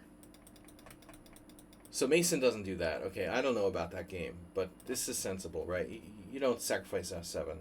Castles, knight takes c5, triple attacking f7, and now black defends with queen e8. This is definitely a little bit scary. White's starting to win the exchange with knight g6 here. So do we have knight c6? Oh, it's white's move. Okay, so he does win the exchange. He's not threatening to win the exchange. He does win the exchange. Okay, knight g6, b5. All right. So the point is what exactly? Queen takes b5. What about queen takes b5? So let's say queen takes b5. Queen takes b5. Knight e7 check. King h8. Bishop takes b5. I mean, is my knight trapped? Maybe it is trapped, but I don't really see how it's trapped. Because it's starting to get out with like knight to c6. Apparently it's not trapped. So that was an alternative. He could have taken with the queen. He takes with the bishop. And then black played a move that we all missed.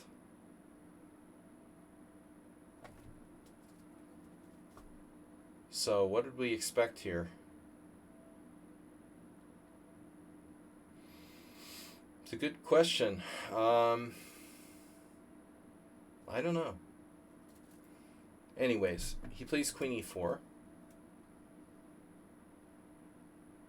And now I expected black to lose the exchange, but black has bishop b7, threatening mate. And there are not a lot of ways to defend g2 in this position. But it looks like it's possible.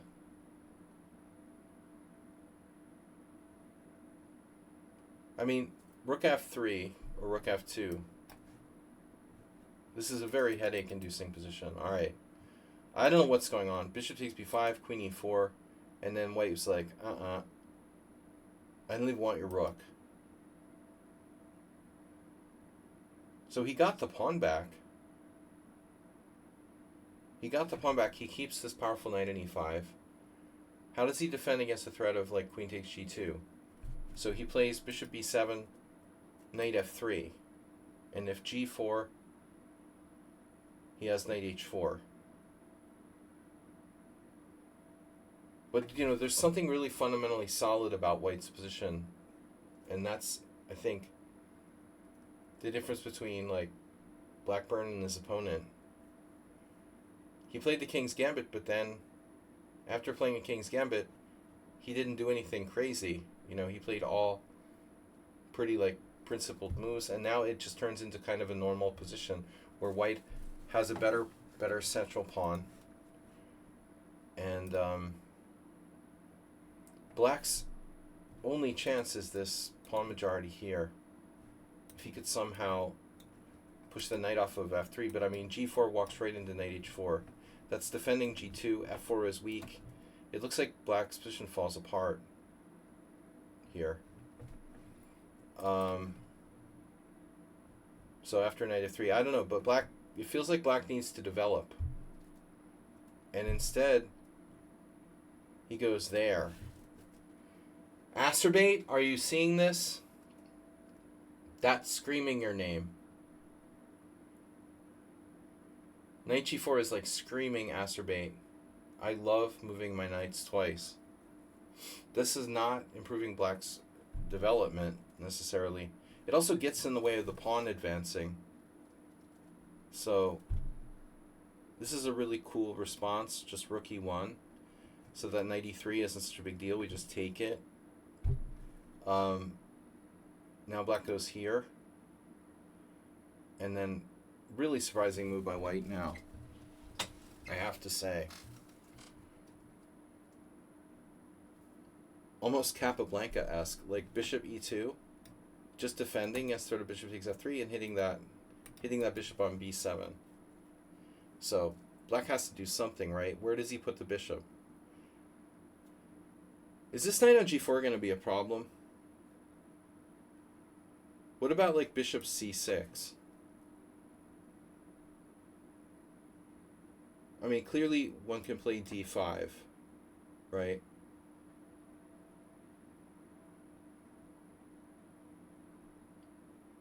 Then the bishop would have to pick a new diagonal, I mean, obviously. But that must be black's concern there. This move feels much more active than the move in the game. Well, I don't know. Okay, queen c6. It looks to me like that queen is going to get attacked by something.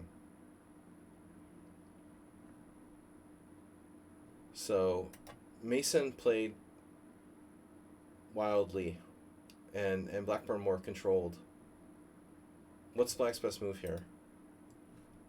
Bishop a6. Damn. You know, who's going to play bishop a6 now? Trading off that monster bishop on the long diagonal? Not too many people, man. Not too many people. Especially not really devoted attacking player is going to play that move. Small chance. That's black's best move. I seriously wouldn't expect it. Unbelievable. Now here, and then now white needs to get the queenside out with knight a3 or knight d2, but knight d2 allows knight e3. This is coming in here. You can't be like having this happen. That starts to look like legit, like really dangerous. So if we move our knight, we're probably going to a3 and going to c2 or going to b5 or c4. But whatever, we're keeping the bishop guarding this square. And the d4 pawn is the reason why I like white's position, even though the computer thinks that black is better. Still, we have a very strong pawn on d4. He plays bishop d3, obviously threatening bishop e4. And so what the hell does black do about that? Does anyone have a suggestion? Because this looks like a really strong move. He has to go back. This is the only move. Like, only move. Now we could go bishop f1, I guess, and defend g2. So this seems to be logical. The rook has been popped over to e1, so before we couldn't go there, now we can just play bishop f1. Threatening knight e5, by the way. That looks really good. Why doesn't he do that? He likes his bishop on d3, more active. You know, alternatively, you could play like rook e2, trying to defend your g2 pawn. But he does this. This is good too. Defends g2, threatening knight e5. Now black needs to stop knight e5, so he plays knight on bd7. Black is actually outdeveloped white. White still has two minor pieces undeveloped. and he needs to get to the e-file. So knight a3 as expected. Rook a e8 completing development, and then bishop d2. So impressive play by both sides, especially, black with the dynamic setup, avoiding exchanges. He's got good control of the center with his pieces, despite the fact that white has the strong prong there, those two pawns. Black still got a lot of active play. Now a6, a quiet move, and then rook takes rook. So the mighty King's Gambit player reduced to like mass exchanges of rooks on the e-file. Dude, is seriously Blackburn like playing the King's Gambit to like trade down into a king and pawn in game? How's this king and pawn game? Okay, I don't think we're gonna see a king and pawn game, but we could see an endgame. So take, rook e1, take, defending g2. Mason not playing like a guy who wants a draw. Queen e6. And then there's tremendous control of e4. Total ownership of e4 for black. But still no clear threat. Queen takes a2, incidental. Bishop c4, and now knight d5. Again, don't think we're going to see Mason trading queens here, though a lot of people would chicken out and play this move. I think you'd see white exchanging queens and probably having to go back, bishop c1. Black's very active here. Doesn't black have to be fine? Yeah. c5, black's slightly better. So maybe Mason goes too far. He really seriously can play queen e4. Another interesting move is queen g4. Keeping pressure on g2. I like the centralized. So knight d5, threatening knight e3. That's very scary for white. Queen d3. Now he can take. Knight f6. e3 is protected. And now bishop f8. And this is an idea maybe partially to play bishop d6, but also to play c5. I think that black wants to play c5.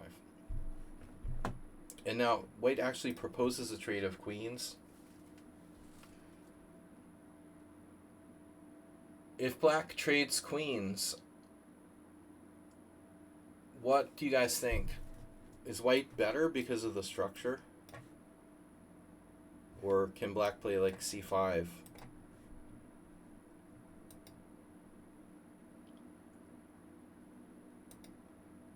Computer thinks it's 0.0 at this point. But again, black not interested in queen trades. And Blackburn has good endgame technique. So knight e4, very active. Knight f3. Obviously this is going to be answered by knight e5. So bishop d6, nice move, controlling the center. It's interesting that these pawns couldn't get moving.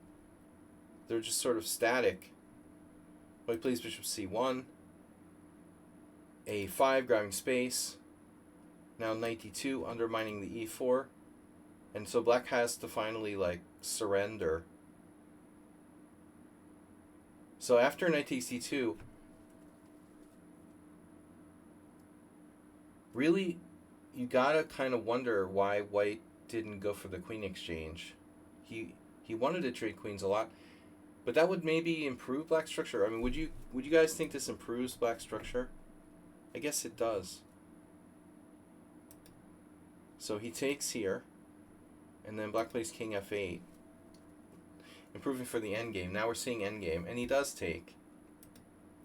Yeah, but that fixes these pawns into one island. Especially if black can unload that pawn with e5, it's going to be very, very equal. So white now plays knight e1. Now here I have a serious question. Black has three islands against 2. He can play you know, c5, or you can play e5. But why not e5? I mean, you're threatening e4. That's like game over.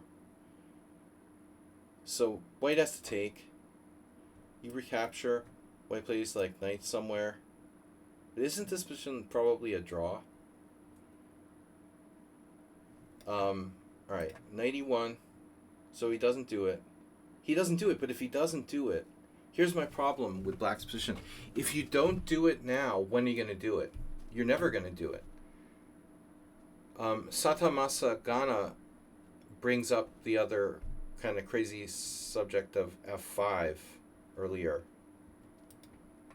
Like, that's... Well, I mean, you know, it's a little dangerous, but yes, a lot of crazy players would consider this move for sure. Yeah, it's possible, of course. Absolutely possible. It also probably could have been played at a later stage. You know, you could play f5 now. No? On move 30. I mean, what's the point, though? Could there be some crazy thing like g4? Probably not.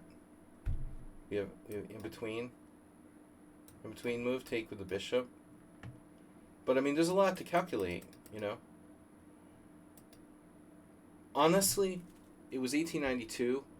They're playing on a clock, the old clocks, and I noticed that a lot of these games where they're high level players in this period tended to make a lot of mistakes between move 30 and move 40, and I think that a lot of the tournaments had 40 move time controls.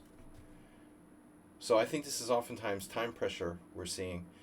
Knight c2 takes, king f8. You know, that feels like a time pressure move. White concedes this exchange he didn't want to make a minute ago with queen e6. That also feels like, you know, he could have played a lot of things here. A minute ago, white didn't trade queens on e6, and he could have. But now he trades queens on e6. You could play, like, I don't know, king f2 and improve your king for the endgame or something. But he didn't want to risk letting black keep the queens on the board, I guess. Though I'm not sure how much risk there really is. Honestly, is king f2 really dangerous for white? What's black going to do? Maybe he could play like queen f6 or something and try to avoid trading queens. Yeah. So he trades queens, whatever. But here's the big question. Now, white clearly has a better pawn structure, and this is it. You know, if you don't play e5 now, white's going to play knight f3 or knight d3 and stop it. And it seems to me like knight d3 in particular, knight f3 can be attacked by g4. But let's say you go d3, because that controls not only e5, but also c5. And both of these pawns that would like to move up. So it seems to me, if you play c5, white has like a queenside majority of 3-on-1. But black, you know, even c5 is interesting. So here's your moment. You either play c5 or e5. Or you prepare to play one or the other. What other options does black have? He plays this. And then knight d3. I would argue that this is a turning point in the game. If black doesn't get in that break, is he worse now? Jim says draw, but I'm not so sure. I've seen Blackburn before. You know, he's a good endgame player. I think he starts to grind this guy down now with a better structure. This is a huge moment in the game. Turn on the engine. Wow, it likes king e7. What the fuck is the problem with e5? I don't understand. There must be a tactic. Bishop takes d5, c4, bishop takes c4, bishop takes a5. I don't understand it. How can e5 be a mistake?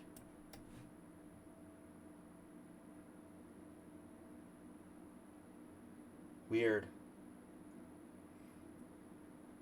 e5's absolutely okay, and it is equal. But the computer actually prefers king e7. My problem is this knight d3. So there's some sort of problem here. What happened in the game? Black has a resource. Wow. So knight b6. You just don't have a good place for the bishop. Oh my god. He has to go back. Wow. So that means the whole judgment of king e7 was good. And knight d3 doesn't work. What about knight f3?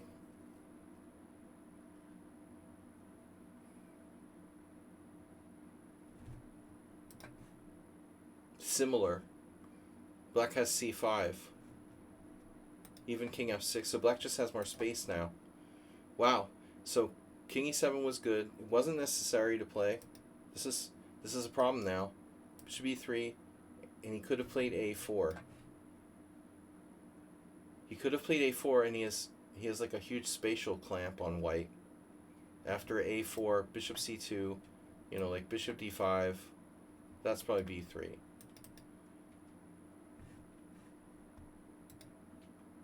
Knight c4, bishop c1. Then what? Maybe he didn't like this. He figured white's just getting out of it. Jim's right. It probably is a draw. Yeah, we suggested that, Sadamasa. It probably is a draw. But anyway. So bishop d5. Black has more space. Now b3. This is a draw. How in the world does white win this position? I mean, if you give him like a million tempi to like walk up, what the hell just happened? All right, my mouse. If you give him tempi to walk up, black was afraid of a4, so he played a4 himself. That looks good. King f2, trade the pawns. Now it definitely should be a draw. White's threatening king f3. So what do you play? It's raining again. I live in freaking water world. So doesn't black have to play king up here? King e6, king f5. So you don't want to do this. You could destroy your position in one move. It's getting very technical now. If h5, h4, and black's in trouble, probably. There is a microscopic advantage. Yeah. No, one mistake like h5 and you're screwed. Or like g4 drops a pawn. He has to bring his king up. This is very weird. Well, okay, he figured he could cover the knight. I prefer centralizing the king. I just want to say, like, everybody, this is very important chess endgame principle. King centralization is like the #1 priority in any kind of simplified endgames, usually, where there's not direct attacks against the kings. So you always want to centralize your king first, rather than the other pieces or advancing pawns or whatever. If you can centralize your king, you do that first. Here, you know, black takes the time to play knight d7. But I mean, white's threatening king up, king up. But, you know, the knight on b6 is not so stupid. That knight on b6 is actually preventing white from playing c4. If you don't do anything, you know, you're going to come up with the king. But if knight d7, king up, knight f6, so his plan is to play knight here, swing it over to f6 to prevent white from coming into g4. And also possibly to centralize his own knight at f6 and e4. But I'm saying, like, I think this is safest. If king e6, what is he afraid of? Like knight f5 check? You know, whatever. Well, what's the problem with king e6? There's literally no problem with king e6. I mean, king e6 is clearly black's best move. You can't do anything with white. If you play g4, I take and then bring my king up, and now black's better. Now black has an outside pass pawn. So it looks problematic for white, almost. Like, white is slightly worse. Uber driver would play like h3. No, after king e6, it looks like white is slightly worse. It doesn't matter. King e6 or king f6. You know, maybe, like, as crazy as it sounds, h4 is worth considering. But again, king f5 takes. And now black's threatening g4. Black is better. This increases the number of squares on the board you control. And I don't think that knight d7 does that. I mean, in the center. It increases your control of the center. Knight d7 doesn't increase your control of the center. King f3, knight f6, and now, I mean, first of all, white can play any number of moves here. I guess he figured this is not a problem. Obviously, h4, king f5. That's a problem.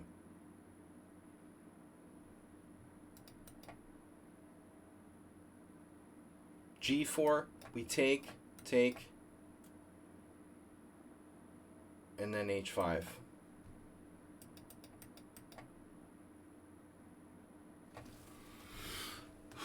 So, king g4 doesn't work, g4 doesn't work, h4 doesn't work, h3 is passive.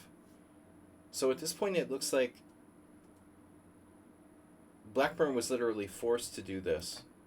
Like it's his only move. There's no way black can lose this position.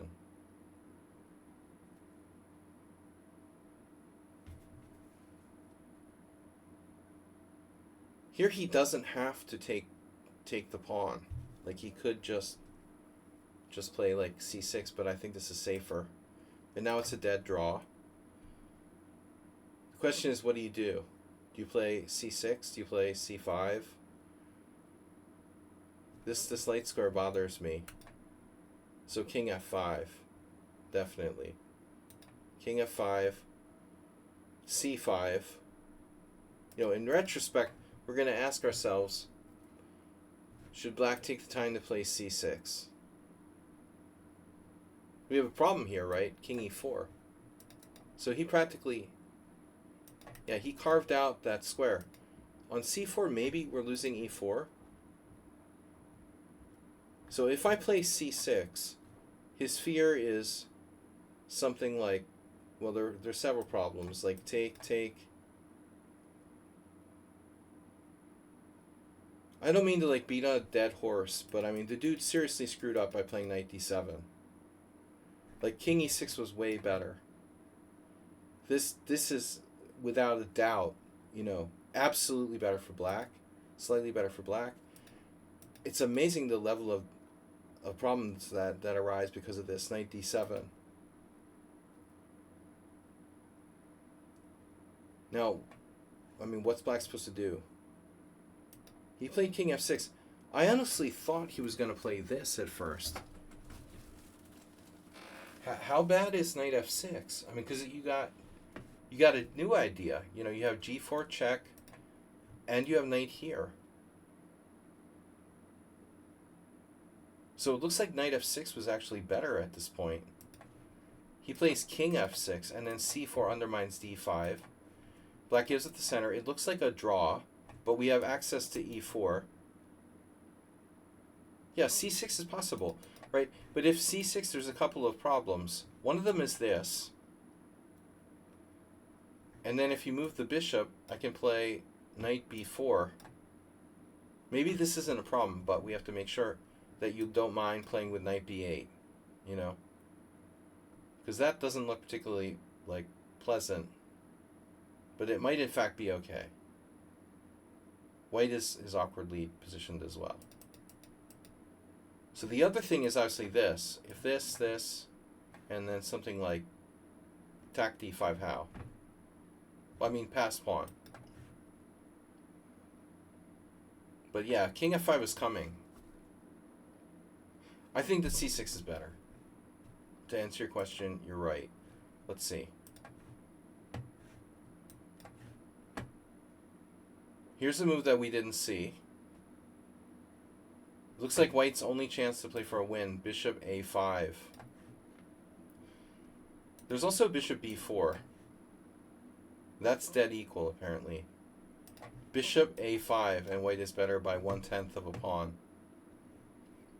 Yeah, c6 is pretty solid, but this is still okay. And then king f5. Computer still thinks it's a draw. c5. I admit this is a little scary.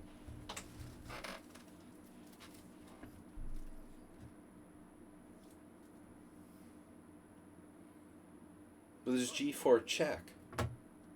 No, g4 check can't be played. That's the point, huh? King e2 and this falls. So black can't play g4, but it's okay. Bishop e7. Bishop a5. Now he played g4 check. Is that going to be a problem? Is that necessary? He could play c6. He's afraid of bishop c7. But then you can play g4 check, king e2, and bishop g5. Well, the situation is pretty sharp. It's possible that black has in here. Yeah. It's very, very double-edged, but it looks like black has enough counterplay to hang on. This became very double-edged. c5, bishop e7, bishop a5, g4 check, king e2. Now he doesn't play c6, he plays king e4.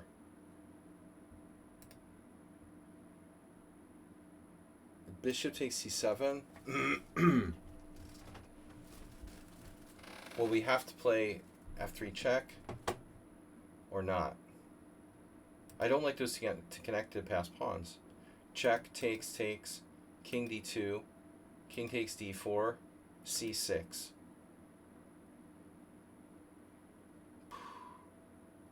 Check. King c2, then white wins. Well. Anybody have any guesses about this?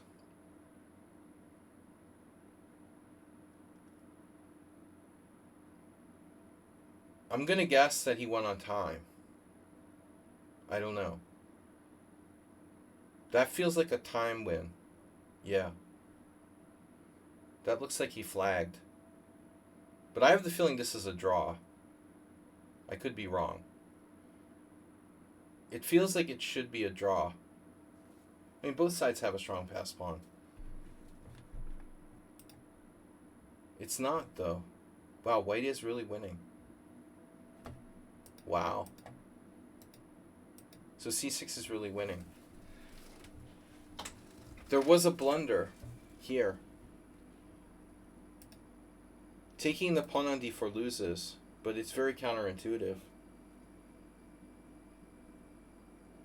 He has a subtle trick. Bishop g5 check. I mean, at this point, black has bishop g5 check.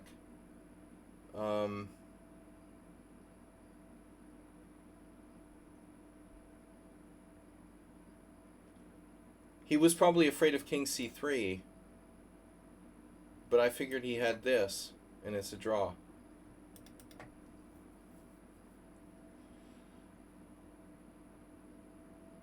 So if king c2, king takes d4, we lose.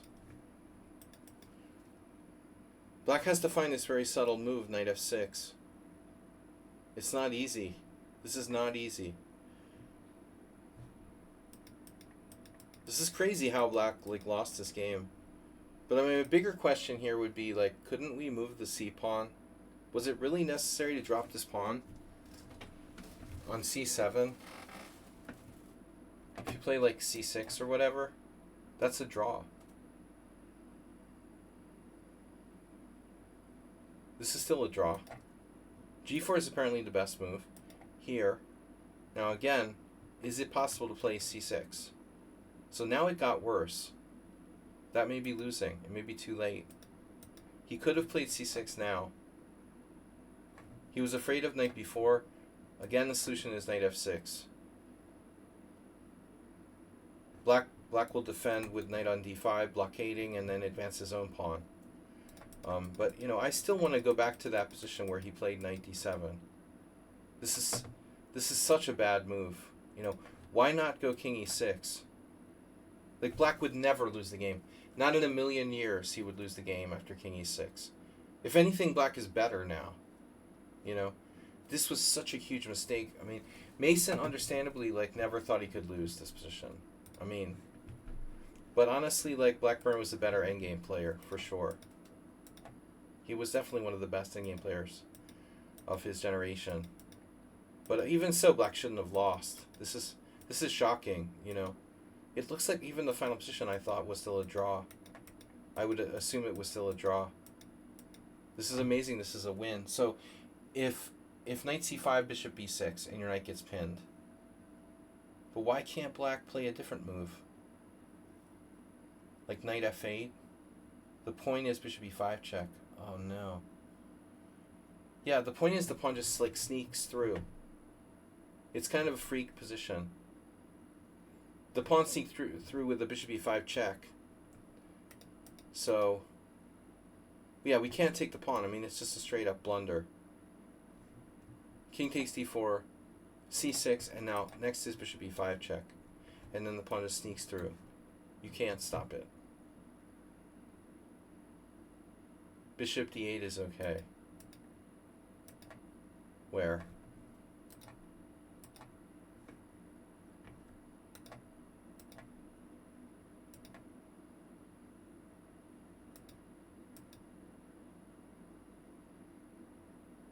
After bishop a5, bishop d8. Oh, yeah, this is a draw too. Yeah, this is a draw too. Could he play g4 and then bishop d8? Even that's a draw. So there were many ways for Black to draw. But this one line with king takes d4 is lost. Yeah, so even here it's still a draw. Pawn down with knight f6. Crazy game. Alright, final game, Waffle Kitty. Waffle Kitty with Black. Guys, I gotta go. It was nice showing you. It's late and I have to, turn into a pumpkin.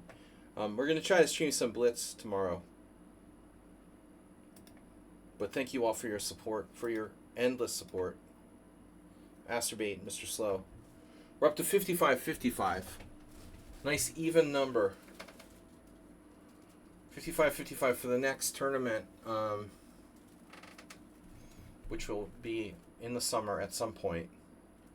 And if not, we hold it over till World Senior. Doc Waffle Kitty, okay. So e4, d5, the Scandinavian.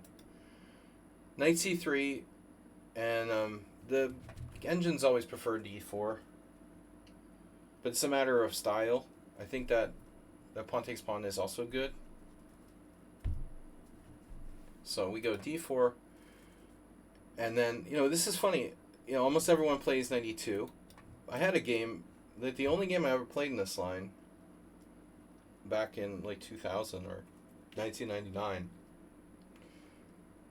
Now that I think about it, it was probably even earlier, like 1996 or something. I had a game where I couldn't beat a guy who was like 2000, 1900 in the U.S. Amateur Team Championship. The only game where I ever played this, I guess it always sort of turned me off to it, but he played Knight B1 as well. It's a very rare move. I played it in Blitz before. It's not so stupid. It's really not that bad for white, but Knight E2 is clearly better. How bad can it be, I think after that game, well, I'm not sure anyone, no one really plays the Dunst opening against me. That might even be my only tournament game with the Dunst. Probably not, but I mean, no strong players have played Dunst against me. Asa Hoffman and Blitz and stuff. Lots of Blitz games, but over the board, the one guy was like Knight B1. Funny enough. Now I play this mostly. I prefer open positions. The irony is that you're playing the Scandinavian, which usually leads to an open game. So, why are you going into a closed game? Well, the engine says this is the best move. But I wouldn't think that it would suit most people who play the Scandinavian. Okay, I'm not most people. Knight B1, then you played the best move, E5, and now, normally they're going to develop the bishop outside the pawn chain with bishop C4. I know this for a fact since I played it in Blitz with white. I've checked it with the computer, and the engine says that white is like a tiny bit worse.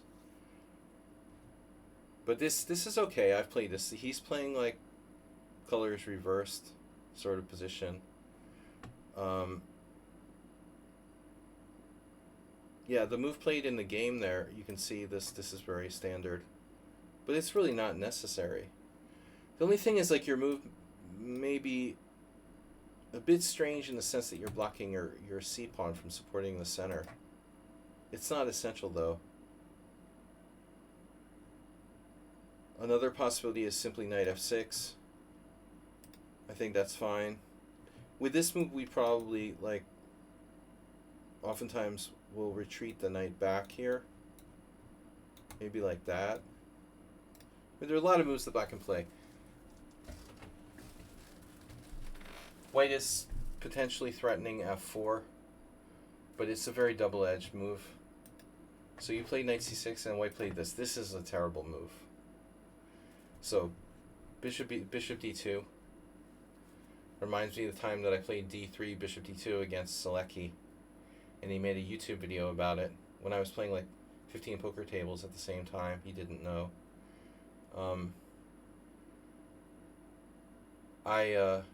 I beat him in a horrible game where I was lost.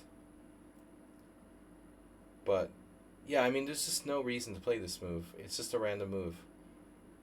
Okay, white could possibly develop the knight over to a3 and c4, but this move has no independent value. Bishop d2. Now you played f5. Actually, you know, normally f5 is sometimes a strategic mistake in this type of structures, because we would say, okay, you're attacking the head of his pawn chain, you're attacking the strong point of white's position. The fact that he played bishop d2, though, actually strengthens your case for playing this move. Because it's not so easy for white to get a piece in there to access e4. If if he takes, what's he going to do? Play bishop c1, knight d2, knight e4? I mean, how is he going to... He's going to have to take a lot of time to play like bishop f3 or g3, bishop g2 takes time. So I think f5 is justified here. Whereas like normally it might be a bad move. I don't think he should take here, because ultimately you take back, and what's his best move? Probably just very passive development. Knight f3, bishop e2, castles. But black is clearly slightly better. This is a horrifying move by white. Very unprincipled. And, I focus on the center. The problem here is that if you trade, he's got this McDonald defense, sort of Scotch sort of thing going on with bishop c4. I'm not sure we want to open up his bishop. And so that leads us to an interesting, situation where we have to consider other options. I mean, f4 is really weird. Then he'll play g3 and break our structure. So what are our options here? Knight f6 is the move I want to play, but white will take on f5. Then what do we do? Here's the question. Do we have a good move now? I have the feeling we probably do, but we're going to have to play very energetically in order to make this work. So what do you guys think? We play knight f6. We call his bluff. He takes on f5. And we have options, I want to sacrifice the second pawn like Asterbait, but I think that's too much. I don't know. Maybe this doesn't work, but we need to seriously consider it. Bishop c5. If we could just castle real fast, we'd blow him away with e4. For example, speaking of the King's Gambit, g4 castles, g5, e4. Just illustrating the possibilities here. And black has terrific position. But I'm not sure this is like bulletproof. We're practically winning now. Can we make that happen after queen f3? You could also play perhaps g6. Um, you could copycat like a Vienna with queen f6. At the end of the day, I'm sure your move is fine, but you open up his bishop, so he has to take with the pawn. He has to take with the pawn. And this is a huge asset for him. So I think taking is a surrender you can't afford to make here. g6 was the best move. And my suggestion of knight f6 is good too. E takes f5, check this out. Queen e7 with a threat of e4 direct. But it's very wild how the computer wants to play this. Watch this. Knight e2, g6. This is like a circus trapeze act. You know what black has to pull off here. Acerbate could figure this out because you played the Vienna type gambit a lot with white. But I think it's an illustration of just how energetic you have to play. You played f5. It's a very energetic move, and you have to follow it up in an energetic way. But I think this is a fail because after pawn takes, but he doesn't understand. You know, this is like losing. I mean, queen e4 like loses. After pawn takes pawn, he actually has at least an equal game, I would say. Pewter doesn't agree. Pewter doesn't agree. All right, I exaggerate. But still, it's much better than, it's much better than what happened in the game. Probably, you know, he's going to get he has two good squares for his bishop on c4 or b5. His queen can go to g3 where it harasses your e5, it attacks g7. This is not so easy for black. But this is a disaster. Not just because it loses a tempo, but white loses control in the center. So queen e2, and then, yeah, bishop f5. This is a very good move. You know, alternatively, you could provoke him with, like, bishop g4 to play f3. But at the end of the day, that might even be helpful for white. So this is good. And I guess he should try, like, g3. He played a3. Now you're ready to play e4. Maybe we need one more move to get out of there. So if bishop c5, b4, b5 undermining e5. So like this is probably best. I would suppose that's best.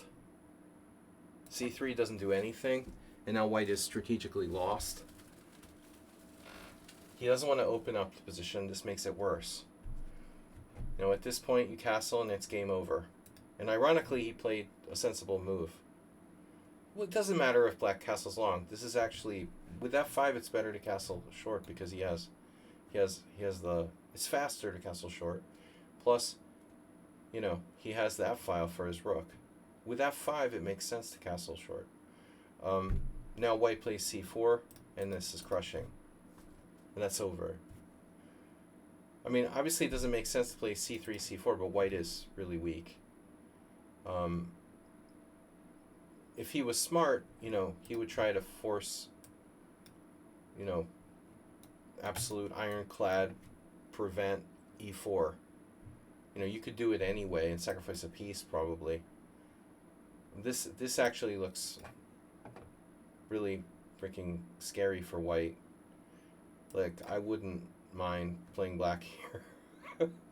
Knight takes c4, pawn takes c4, bishop takes c4. Good luck surviving this position with white where you have like no development. Very unlikely. So c4 and then over.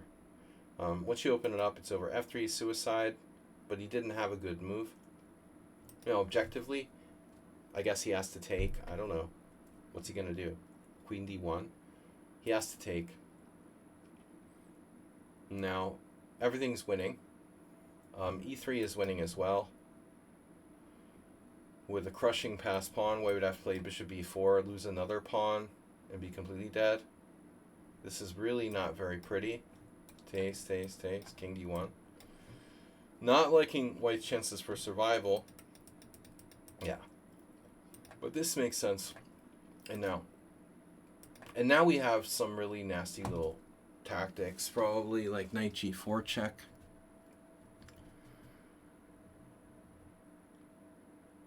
You play 94. I had a similar game a while back where I did almost the same combo. 94 check. Takes. And now I was looking at queen h4. Of course, black probably has 5 winning moves in this position. But, funny that your rook ended up on e8.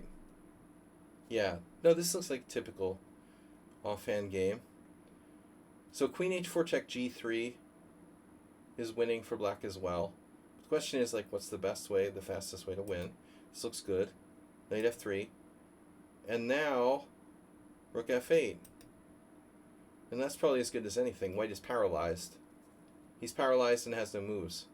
His best move is like king g1. I guess his best move is king g1.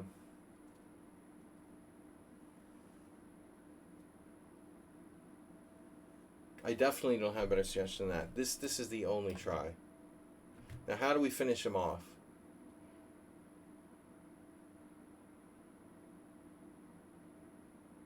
The obvious suggestion would be to take his knight and then attack f3. But he's still hanging on, like here, bishop g2. Or maybe we have better. But let's say f4. There's no way that white is surviving here.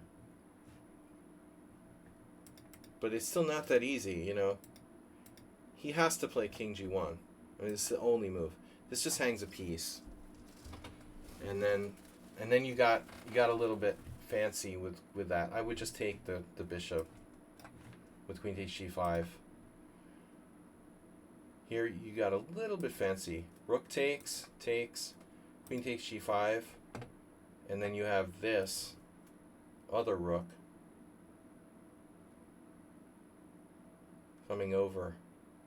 So white had the sensibility to not play pawn takes bishop, but went back. And then the question is, oh no, that's not good. Queen e3 check, he has to go there. And then you were just mean and you played bishop takes f3. I mean, I guess you really don't have that many options. If you take on e2, you're obligated to trade queens. No, you could take on e2. Take on e2, queen e2. Yeah, you could probably play... I don't know, it's not so easy. How do you avoid trading queens here? Yeah. You have to trade queens and just play with the advantage of two bishops versus a rook. But this is best. Yeah. This is definitely best. Yeah. That's good. I've seen enough. And then you're extra mean and play queen g3 check. That was sadistic. Okay. He deserved it.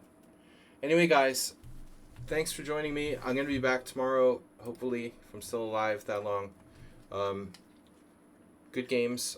I will see you on Friday with a stream from like 12:30 to 2:30 tomorrow, midday, and we'll play some Blitz. And then Sunday simul, as always, on the channel on Sunday at 7 p.m.